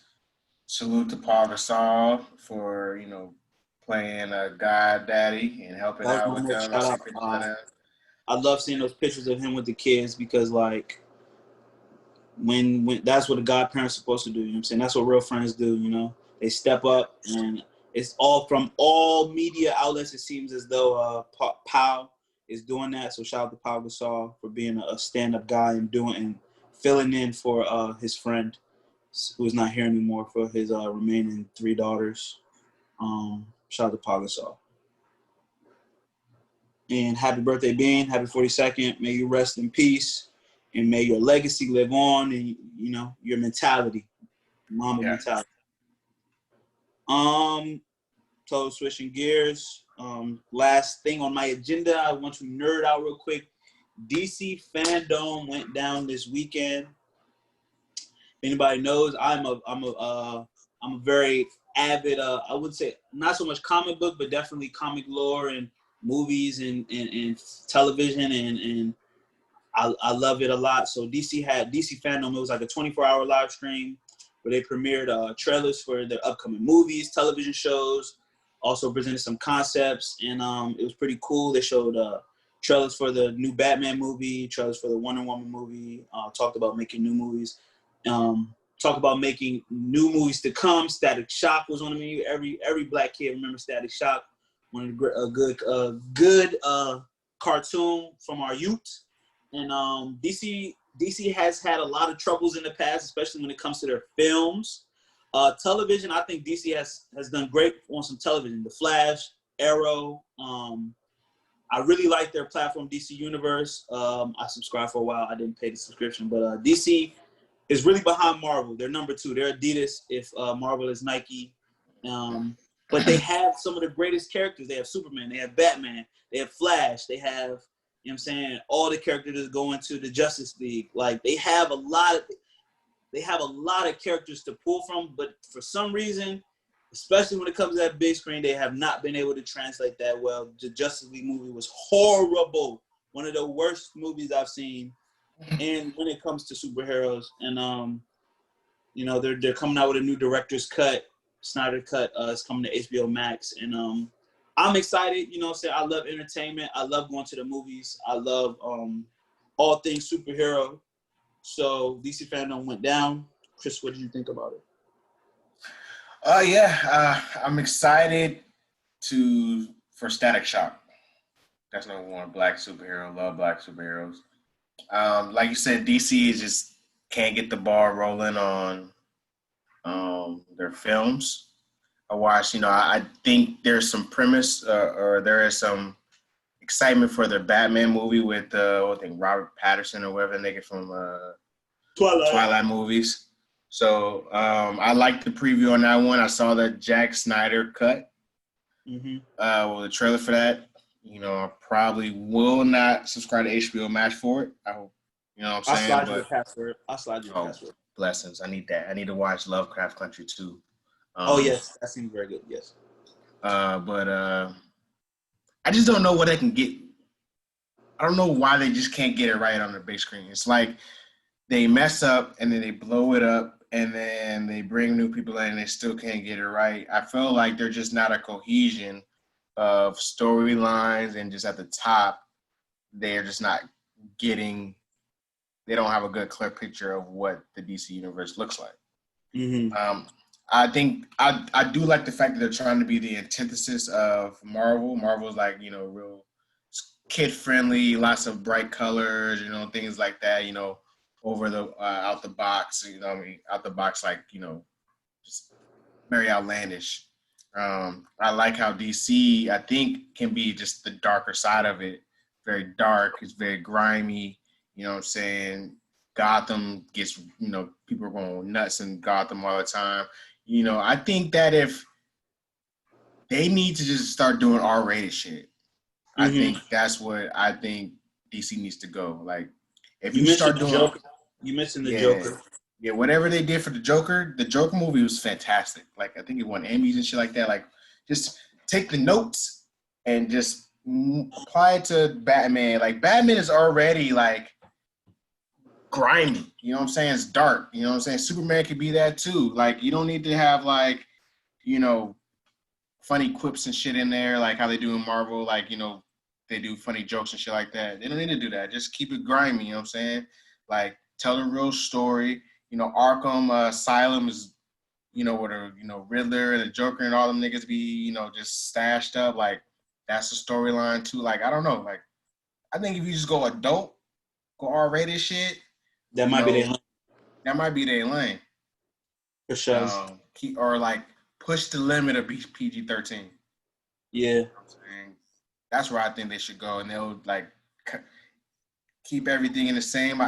Keep the same idea of Marvel, how like all the storylines connect to each other, but keep it adult. I think that's what they're trying to do with DC fandom. Like, I think that this 24-hour stream and them presenting and having all these panels and stuff where people talk about the shows that they're developing and the things that are soon to come, I think that's kind of their effort, because when I say their movies have been trash, I really think their television shit has been the complete opposite. Gotham, a great show that I really enjoyed. The things that Black Lightning, all of their shows like that, I think they really do well. And also their cartoon movies. I love DC cartoon movies, whether it be the Justice League movies or the standalone movies, be like The Flash or Aquaman or Harley Quinn. The Harley Quinn series that's on HBO Max is R-rated. So there's a cartoon series. It's R-rated cartoon series. There's cussing. There's a lot of blood. There's a lot of violence. It's geared towards adults. And even on another thing on HBO Max, Doom Patrol, it's adult. There's blood. There's violence. There's sex scenes. It's geared towards adults. And Gotham is real adultish too. Gotham is kind of adultish too. Gotham was dope. Like you said, they're going with that dark motif. And like, there's enough creative people in the world that they just need to bring in to do it. You know, they got enough money to get it right. I know they're going to keep shooting the movies because who doesn't want to see Superman? Who doesn't want to see Batman? Who doesn't want to see Green Lantern? Who doesn't want to see these characters? So I think DC Fandom was actually a success. I loved watching, being on Twitter. And there's also a Twitter page if you guys are into any of this nerdy shit, like, you know what I'm saying, cartoon shit. Damn, I got to get their Twitter right. It's a Black ran Twitter page. And it's, I believe it's Geeks of Color. Yeah, it's called Geeks of Color. It's a Black ran Twitter page, and they talk about everything, geeky, all the things in entertainment and of that nature, video games, and it's a Black ran page. So if you got a chance, you want to check. And I really like their coverage of the DC fandom. Geeks of Color. Any of our listeners like that, check that out. Yeah, and that's it for Terrian's topics. What did we call it before? You had a good thing. You called it Terry something. I think it was Terrian's topics or something like that. I don't know. Whatever, but yeah, that's it. That's all I got, man. So the deep dive today, we've kind of like hovered over it for like a couple of things we've been saying, but especially with this internet shit, people love to say, "I don't do this internet shit." But people, that's kind of counterproductive because that means you're doing that internet shit. But in the sense of like how we talked about with Megan and Master P, and is it a bunch of controversy too about like his family and see murder and everything like that with Monica. But just in general, I don't think we've condoned. We've tried to tell people to not do internet shit and try to be outside yourself, and think how you look when you respond to shit or don't respond to people, on the internet, because that feeds into them. You know what I'm saying? As we really grew up with out the internet for some point, so we knew how to conduct ourselves dealing with, rumors and things like that. But now, I think we haven't had a chance to really say, like, you know what, there are some points where in life where you have to respond to people talking or putting smut on your name on the internet. And, I think today we're gonna dive into that. Like, what is the proper player way to do the internet shit? Is there any proper way to do it? Yes. That's a very good question. And like you said already, it's like niggas be saying I don't do the internet shit while they're on the internet. So how you gonna say I don't do that internet shit, but you on the goddamn internet? And everyone's telling people you don't do the internet shit. Everybody is on the internet shit. Now, doing internet shit is a choice. And if you want to do it, I think there has to be a player way to do it, because I feel like I do that. I feel like I carry myself a certain way on the internet. I'm not out here trolling. I'm not egging people on. I'm not telling lies. I'm not trying to put truth in. I'm not trying to put doubt in the truth. And is there a player way to do the internet shit? Yes, I think there is. It's really just being true to yourself and actually being the same person that you are in real life on the internet. But what if in real life you're a fucking douchebag or a motherfucking douchebag? I said douchebag. I'm sorry. If you're a motherfucking asshole or you a bitch. If you're a bitch in real life, are you really gonna be a bitch on the internet? I think you probably not. Well, you're gonna try not to be. You're gonna try not to be, right? And if you're a stand-up dude in the world or stand-up woman and a woman of principle and morals, you're gonna try to be that same way on the internet, especially because everyone loves to call people out on the internet. That's what people love to do. That's the number one pastime. You know what I'm saying? They like to try to poke holes in your character and call you out on your actions. And when it comes to responding to this shit, I think there's sometimes you gotta do it. Like we talked about Megan. If you're in the public sphere, like you are a public person, you are an entertainer or public or a person in political office or someone who lives their life in the public figure, you kind of have to respond to shit. You know what I'm saying? Like, I think, and that kind of goes against what I think is player. I think something as player is like, you don't have to respond to everything, especially when it's lies. But then it's like, we talk about Trey Songz shit to open with. He came in and tried to defend himself and kind of made it worse. Yeah, it looked nasty. You look nasty. You started showing DMs and text messages and like, oh damn, you're doing the internet shit. You're showing text messages. You're showing DMs. You're talking about people.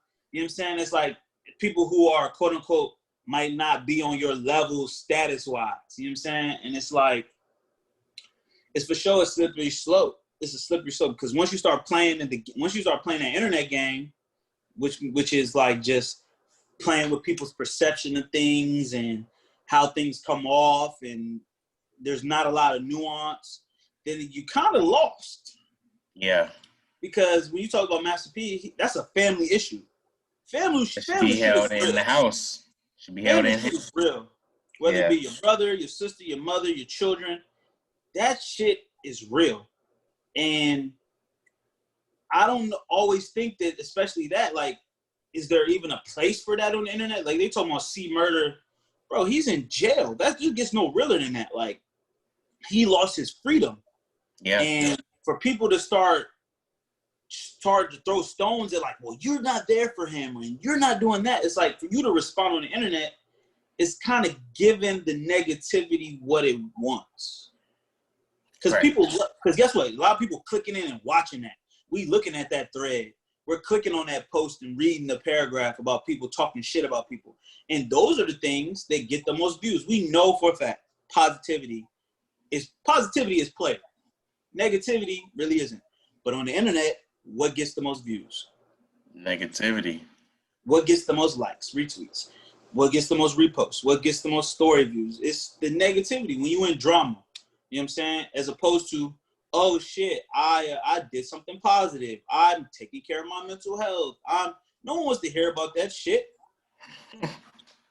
We want to hear about how C Murder is how Monica's still in love with C Murder, and C Murder has a wife who's talking shit about Monica, and you know what I'm saying? Yeah, well, as we dive into this, man, my mind's racked because I don't know if there's any way to do the internet shit like. But we do it. Yeah. People's baby mamas come out all the time and say, he ain't paying my, child support. He ain't giving me kids. He ain't giving the kids money, blah, blah, blah. And you could really be taking care of your kids or whatever. But she might be mad and you might miss one payment one month. And now, like, you look like a deadbeat. And now you got to explain to people that you don't know and you don't care. Yeah, you got to explain to them your financial situation. Yeah. I've never been in this situation, so I don't know how to react. So it's like you could do the player thing. Thank God. You could do we could suggest you do the player thing and hit that nigga up or hit this shorty up, on an actual cell phone and get connected that way. But in the public court of the court of public opinion, if they don't know that you did anything, it looks like you didn't do anything, but you could have deaded it 2 weeks ago on a cell phone call or pulled up to the person. But because you did the player thing and not, live stream your whole interaction or some shit, now it's like you look like you didn't do shit. Now you look like a sucker. So it's like that. It's just like that shit. Like if you didn't take a picture, did it really happen? That type of shit. It's like say Master P actually hashed shit out over the phone, but he didn't make a post about it. The world doesn't know about it, but they know about the first post that someone said slandering him. You know what I'm saying? I'm definitely an advocate of, like, reality is real. The internet is not real. The internet is something totally different from reality. But I do think there is a place for you to address things, but it's all about how you address it. I think, number one, never yell or cry or scream into your phone and post a video. Okay. So let's get three. I got two. Really. Okay, so you got two. I'll put one. So never cry. You should never post a video of you yelling, screaming, crying, or brandishing weapons or arguing with someone on the internet. Actually, Okay. I might have three. Okay. Number 2, never make a post that's more than 4 to 6 lines long. Yes. If you gotta go into something that's 15 or 16 lines, or you gotta fucking unravel this shit like a scroll, and it's about some real shit, it's probably no one's reading it. Again, no one's reading it. And if they are reading, and if the people that are reading are the messy people that are just gonna try to spin it. Yeah. And I guess the last thing is anything that's legal, that deals with legal shit, where you might be incriminating yourself or talking about something that's going on in the court of law, or that could get you in legal trouble. I don't think you should do it. Like, murder shit has to do with lawyers and the legal system in Louisiana. There are people that are going to be taking everything you do on social media and possibly, and they're going to use it to either negatively affect you in court. And that goes down to the young nigga that's beef. Like, if you beefing with somebody in your neighborhood, if you get on social media and start cussing them out and dissing them on the internet, I can guarantee if that nigga winds up shot or dead, you go to court, they're taking your post where you like, well, hey, you said JoJo ain't gonna live. JoJo's not dead anymore, and we have this 1-minute video of you cursing out JoJo on your Instagram page, the feds or on your Snapchat. Feds is watching. Or you went live, and we have your live stream. You know what I'm saying? So no emotional outbursts on camera, no long essays on, or what they say on the read, iOS press releases. Yes. And then no legally incriminating activities or posts. And I feel like if you keep those 3, you'll probably be able to keep it player. Because the most unplayer shit is when niggas get on camera and like, what the fuck? You a bitch? That's not player. I'm gonna fuck you up. Player. You trying to say I don't care about my brother? Bitch, you know what I'm saying? And guess what? We are emotional creatures as humans. But I know what the internet does. The internet is not, what is sacred on the internet, Briss? What is sacred? Nothing. You would think women and children are, but it's not. So nothing. I seen videos of people giving their kid weed to smoke. I've seen the most evil. There's too much darkness on the internet for you to actually go full internet. So going full internet, nigga, is just it's not gonna be good. So I'll add, I think I have to. I'll add one more, that if you aren't so if someone's trying to expose you and you do the player thing of reaching out to them behind the scenes, that you ask them to take down a post and to also say it's been handled or whatever on their social media platform. So that gives justification to whoever their followers are that the situation is null and void. You don't need to go ahead and if someone came to me and tried to expose me and I handled it, I'm going to tell them, look, all right, it's handled now.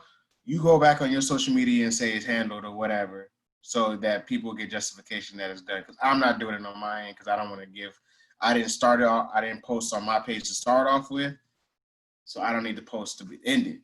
But you can post to end it, you know what I'm saying, just so that people have their justification.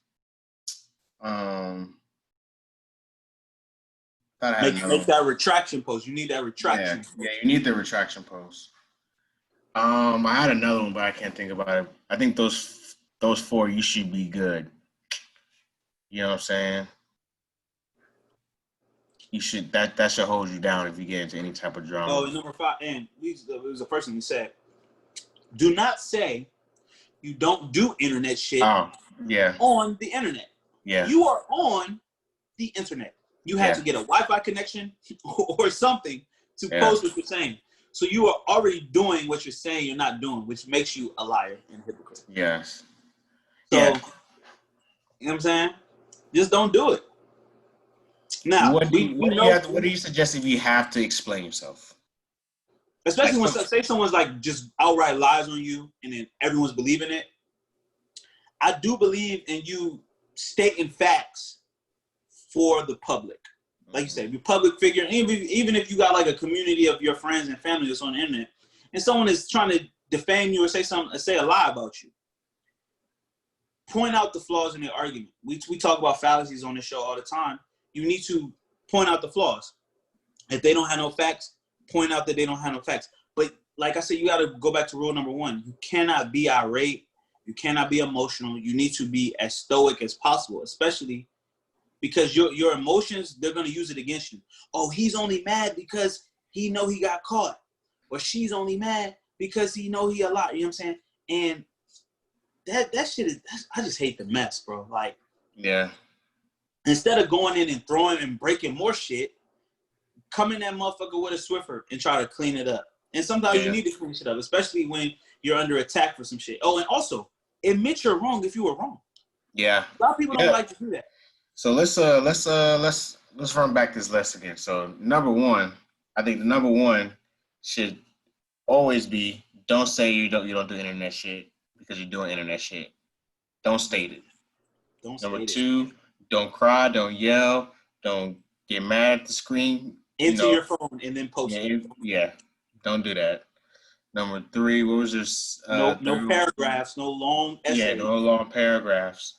Number four, make sure that the person after you handle it, they do a retraction post. Yes, they need to make sure that whatever they said to try to like come at you or whatever, that once you address it offline, that they go online and update the people on what happened. Yeah. Them, the person that started it. Yes. You know what I'm saying? Because going back and forth looks crazy. Yeah. Number five, definitely have your receipts. Facts. Yeah. Have your facts. Shout out to my he's not my man, but shout out to Justin Bieber. They tried to get him out the way with two random accounts saying he raped women. And he was like, no. I wasn't even in this part of town during this day. Here's a receipt of my hotel. You know what I'm saying? Blah, blah, blah. That's how you do receipts. That's how you do receipts. Don't post DMs to be messy again. Just post like, if you got to post location receipts. I wasn't even in this part of and I feel like all these things are, we're giving free public relations services right now. Like, we should be, whole time, like, Mazel Talks is basically a consultant firm at the end of the day.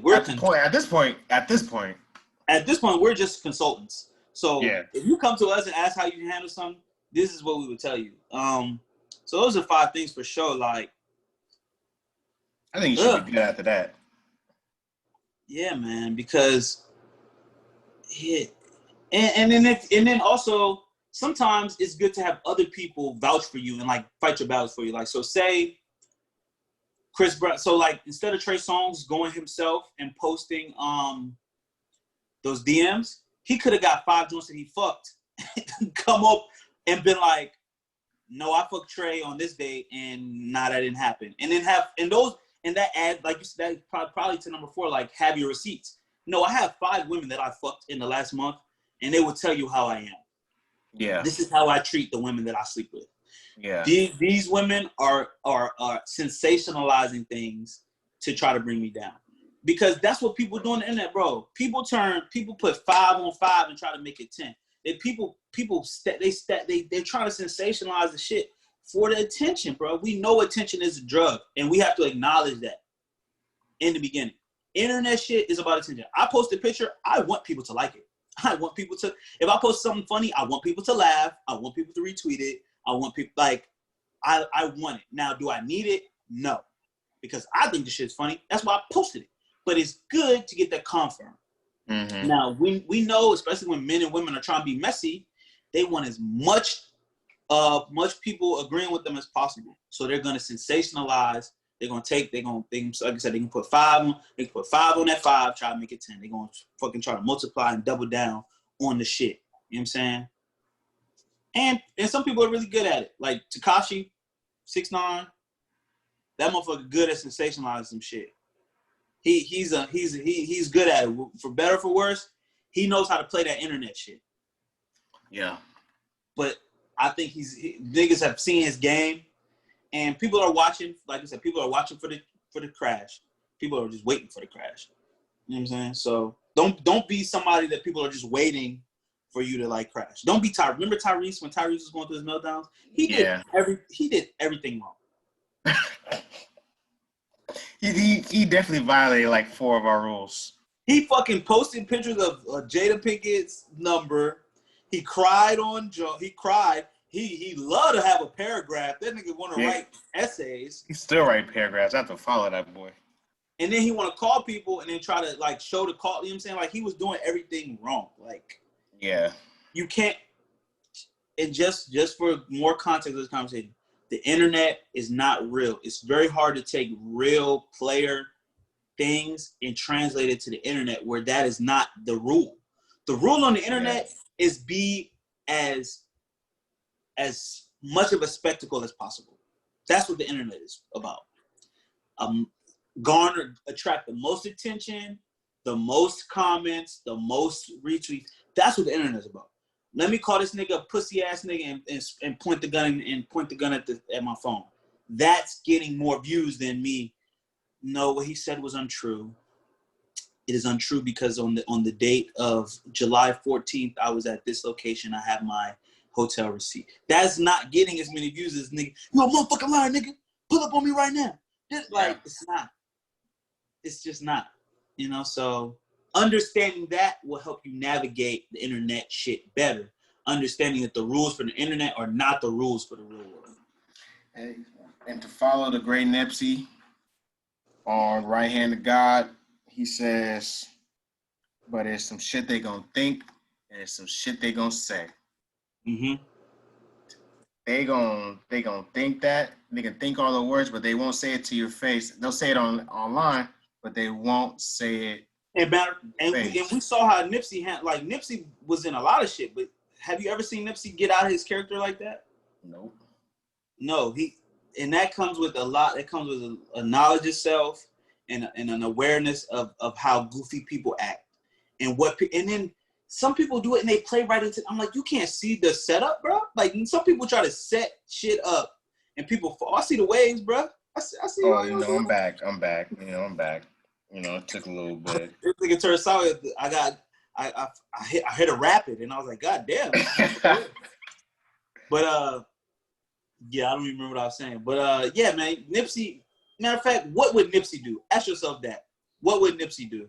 And that will help you navigate this internet shit. Because he has a lot of interviews where he talk about, yo, let the motherfuckers expose themselves. Let the goofy person do the goofy shit.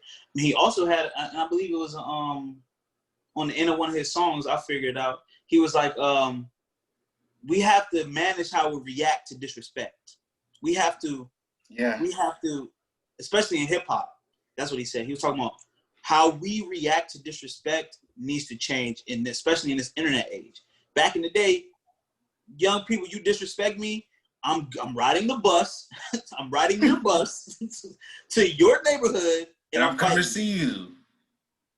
In this world, niggas not riding the bus to where niggas live at to fight them one-on-one. Niggas is in their house and we're gonna tweet at you, or I'm gonna IG you. That's what it. So understand the rules is different now, and let these niggas expose themselves. But niggas will believe lies too. That's why it's kind of annoying because people will believe a lie. Yeah, listen.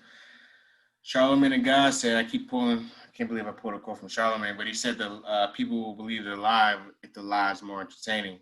You know what I'm saying? Mm-hmm.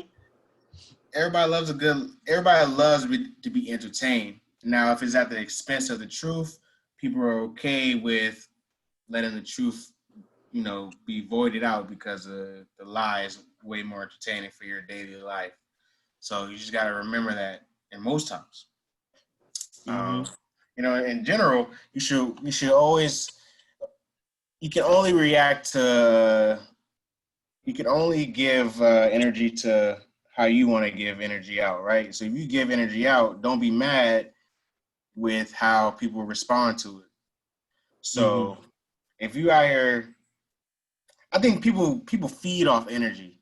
If somebody's doing internet shit for you, trying to expose you, and you just like, I'm gonna just cool it out, you know what I'm saying? I'm gonna handle it on the background. I'm not gonna give you that energy in public to feed into this shit. That's gonna piss them off so much more than if you go back and forth with them arguing over on live or some shit. You know what I'm saying? People feed off that shit. Now you lose. You lose regardless. That's You a know, at the fact. end of the day, you don't want to lose over some nigga that you probably don't even care about. Exactly. People are parasites. They're sucking their energy. They're energy vampires. They feed off. If you're not giving nothing for them to feed off of, you know what I'm saying, you're not throwing gasoline on the fire. That's a very good method for you to manage all this internet shit. Because listen, we know everyone, like, it's funny that everyone knows this shit is goofy and everybody knows this shit is fake, but we still will fall victim to it. You know, when it happens to us, like, you know, it's a shame. Like, we sometimes you can't. It's like it's chess. You know what I'm saying? You gotta see a couple moves ahead, but sometimes like motherfuckers get caught up in it, and then like next thing you know, you're crying on your phone. Shout out to the show What We Do in the Shadows. I caught that reference. Thank you. Hey, shout out to my man, you hip. I was gonna say, but I didn't know if people get the reference. What we do in the shadows? They're different type of vampires. Some vampires drink blood. Some vampires drain your energy. And there's an energy vampire on the show, and all he does is he does annoying shit to try to drain you of all your energy, like everything. You know what I'm saying? And then it's a great show. What we do in the shadows? If you haven't seen it, check it out. It's hilarious. Yeah. It's a good deep dive. Hopefully, you guys we'll write the steps to not do the internet shit on our post. But yeah, that might be my tweet of the week. You know how I try to send out that one tweet, like telling people what to do. That might be part of my shit. You know what I'm saying? So again, we're a consulting service at this point. Listen to us. We'll keep you out of a lot of trouble. And as we continue to keep people out of trouble, let's answer a couple questions before we get out of here. All right. This question says, my gosh. So she says, I think this is a female. So she says, my guy friend's girlfriend act like she's cool with me in front of him, but when it's just me and her, she cusses me out and threatens me. I do not want to tell him and interfere with the relationship. What should I do? I say you throw the ones. Slap that bitch. Yeah, I just definitely like, I give me 5 in the bathroom. Give me 5 minutes in the bathroom or in the closet. You run your fade. You don't gotta tell him, but you definitely gotta stand up for yourself. You know what I'm saying? Or you can't let nobody violate you, regardless if that's your friend or not. And if it's not, and if you tell your friend that, and he's feeling the type of way he doesn't believe you, then good For riddance. sure. You know what I'm saying? You already said what I think. I'm like, why are you just letting this girl disrespect you? Like, what are you doing? Maybe you need to look at yourself. What are you doing to garner this disrespect? And if you ain't doing shit, you need to check her. I would check her before. I would check her because she's pulling you to the side, cussing you out. I would check her first directly. Like, yo, I don't know why you feel comfortable enough to talk to me like that. I'm friends with your man. We're just friends. I don't understand this disrespect. And then you could go brisk step and get your 5 minutes, lock in, maybe slap her ass. And then if you're not a fighter, once you address her directly, you know what I'm saying, with her disrespect, then if that doesn't do anything, then I would go to my friend and be like, yo, I don't know what's going on. You need to talk to your person. You need to, because that's your friend. You need to talk to your girl. Whenever you leave the room, she be out here just being wild disrespectful. I ain't done nothing. You need to check her. So for sure, first step, you need to address that disrespect because I don't understand why you coming at me with all this type of energy. You know what I'm saying? And get to the bottom of that. If you can't get to the bottom of that, beat her ass. If you can't beat her ass, if you can't beat her ass, go talk to your homeboy. Be like, yo, you need to check your girl. Because that is probably the number one. That's probably probably the best, one of the best things to tell somebody, yo, you need to get your mans. Like, get your mans. Yeah. Get your girl. Like, because everyone knows that sometimes there's only one person, especially in this situation, there's only one person that could really, you know what I'm saying, change it. If if she's coming at you wild, it's him. Yo, you need to get your girl. I'm your friend. That's your girl. You need to straighten this out. Yeah. All right. Okay, this one's a little doozy. This is a doozy right here. So that was the warm-up. A doozy. So this one says, my sexy boyfriend has a baby-sized penis. Oh, fuck. It wouldn't be an issue if he tried to please me in other ways, but he's lazy and selfish in bed. He only wants oral sex, and then he ignores me while I do it. Most times I'm just breathing hard and chewing gum down there. She asks for advice. Break up with him. Break up. Why are you still with him? Break up with him. If you're not satisfied, sex is a big part of a relationship. It's not the only thing, but it is one of the things. I say break up with him, especially if he's not doing other things to please you. Maybe even say like, hey, address it straight on, like, hey, maybe you need to tell him like straight on, yo, you don't have the biggest penis. I need you to do more. And like now, you don't need to demean him and belittle him. But if he's being very lazy, I think he needs to do better. Like you talking about he's sexy, but he got a mini dick. He got to come up big in other areas. You know what I'm saying? Like penis size matters. It does matter. Everyone knows this. Size matters, and he need to come through. He need to bring out his little black bag with a dildo. It's my second time referencing black bag on this episode. I want people to catch that.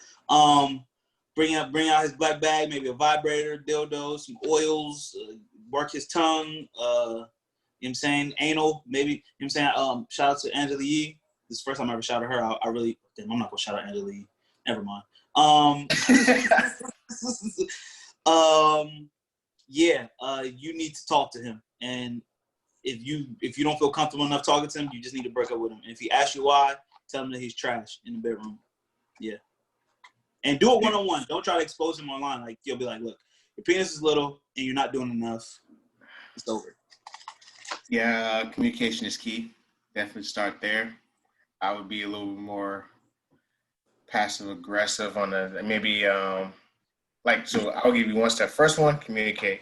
That don't work. Second one, leave like some Blue Chew on the counter. You know what I'm saying?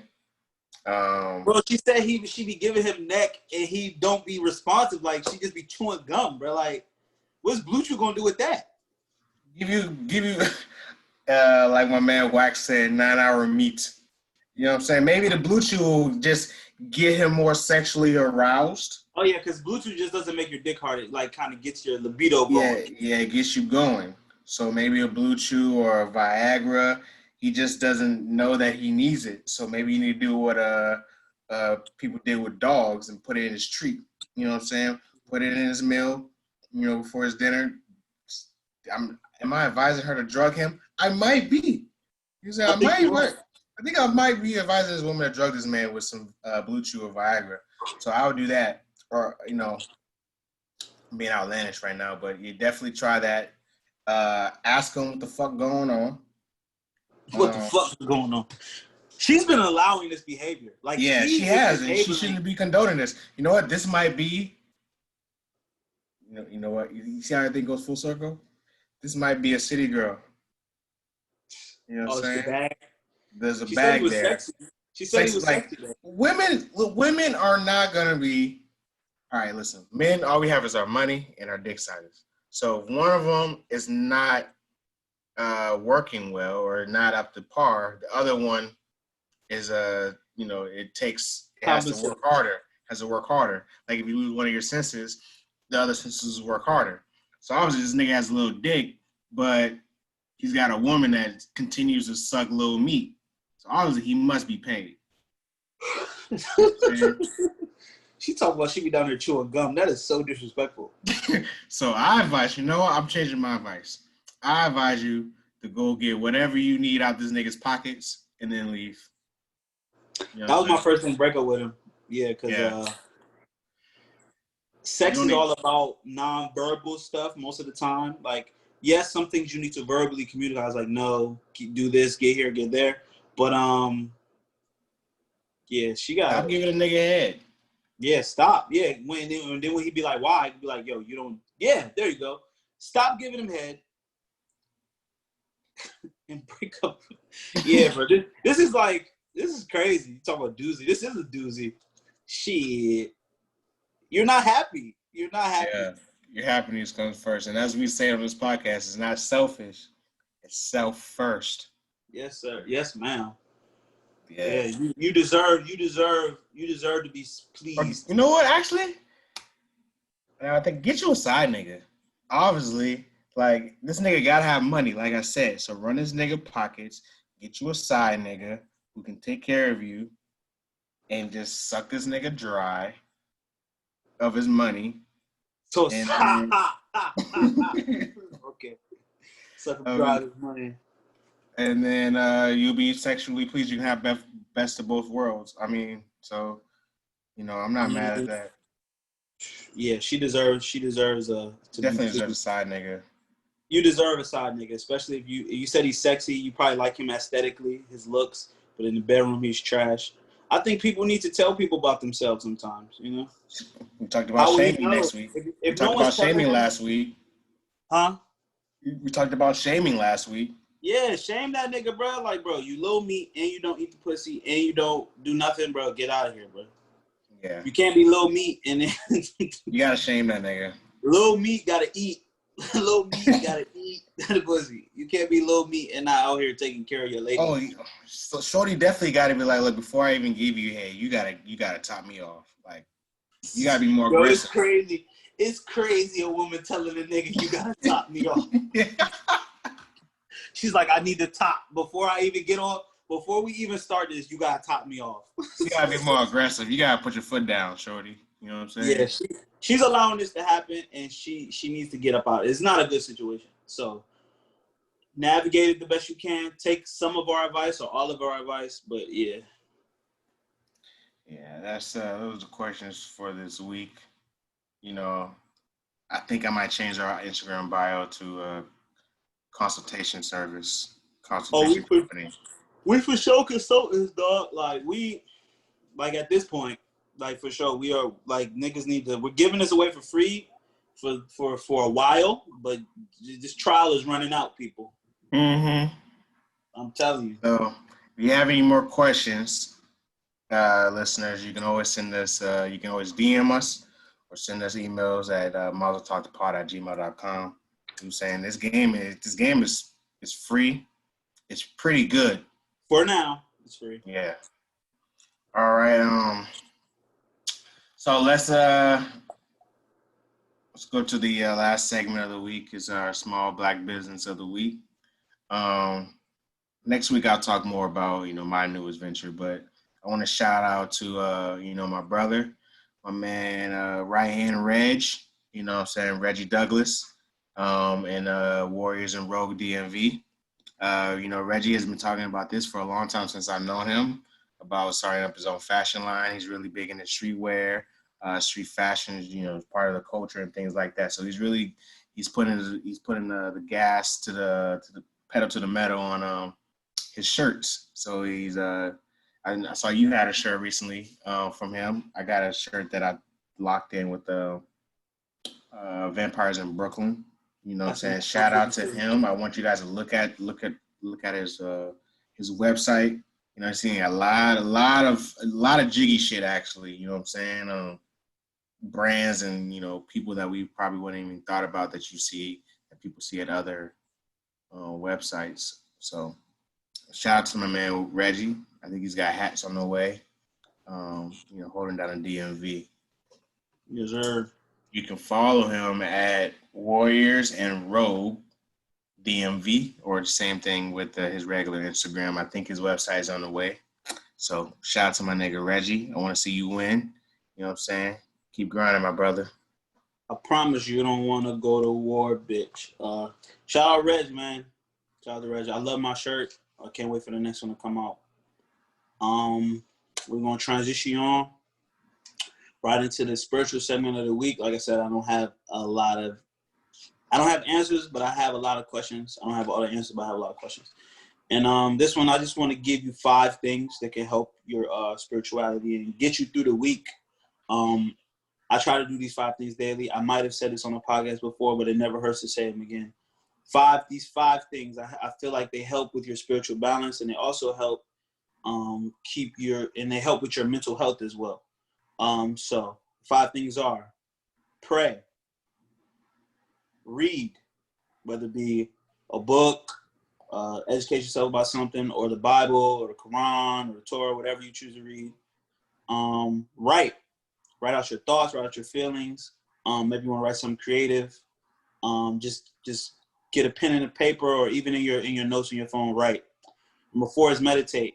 There are a lot of different ways to meditate, a lot of different breathing, a lot of different ways to meditate, a lot of, you know what I'm saying, whether it's from breathing or listening to nature sounds or whatever.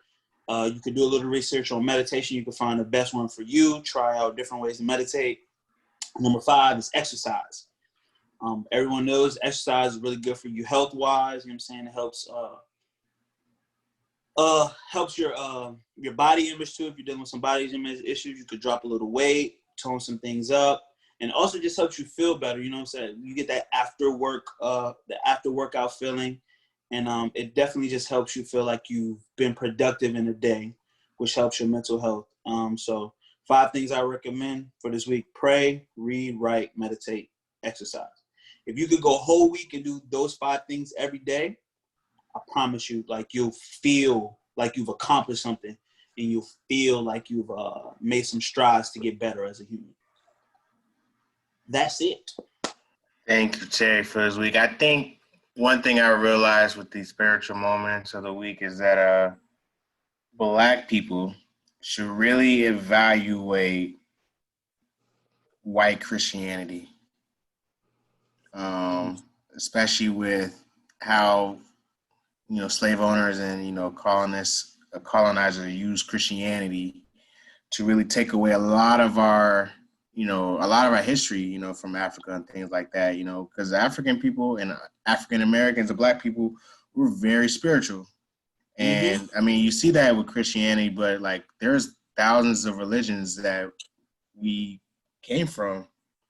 So I like that we stay in the spiritual realm instead of just speaking on just like, Christianity or any specific religion, because, Black people, we're not monolithic in terms of religion. So, like I said, last week I shouted out Islam, and, like I said, this is not about just one religion. It's just about being in touch with your spirituality and understanding that you're a being inside of this vessel. Like, you are not, you know what I'm saying? We identify with these bodies, but when you die, what do you think happens? You know what I'm saying? Your soul is inside this body. So you need to take care of your soul. And that's what these things do. Like, you know what I'm saying? By taking care of your body, it helps your soul. You know what I'm saying? Because this is what your soul inhabits. So like those things all work together. So you know what I'm saying? It's not just about God and Christ and Christianity. You know, it's not just about Christ. You know what I'm saying? There are other prophets too. You know what I'm saying? And studying those, you know what I'm saying, you might find what works for you better. Maybe Christianity just, especially the structure of religion may not really be for you. You know what I'm saying? And spirituality might be a better path for you to take, and just getting into that, will help you just become a better person, man. We just trying to live good, you know what I'm saying? And spirituality is the problem. Is you try to make it in this world without that. Good luck. Yeah, man. All right. So, another week of great content, another week of player advice, consultation, getting you through the rest of what I don't even know what the fuck is going on 2020. You know what I'm saying? If you made it this far, God bless, and we're going to try to, we're going to, Lord willing, we're going to make it to the 2021, and all this shit will be the past. We can look at this and smile and say, yo, this is the greatest year of my life. You know what I'm saying? We could tell our kids 20 years from now, like, yo, you know what I'm saying? 2020 was a wild year, whatever. So, wow. So remember, you can follow us on Spotify, iTunes, iHeartRadio, Google Podcasts. Follow us on the gram, shit like that. We play our shit, post our shit. We comment on our shit, engage with our shit. You know what I'm saying? We love all interactions. And remember, on the path to playerdom, there are 3 rules to success. Stay true to yourself, stay true to the code, and remember to wear a mask and wash your hands. So thank you for tuning in to another episode of Mazel Talks, man. We'll see you next week, baby. See ya. Peace. All right.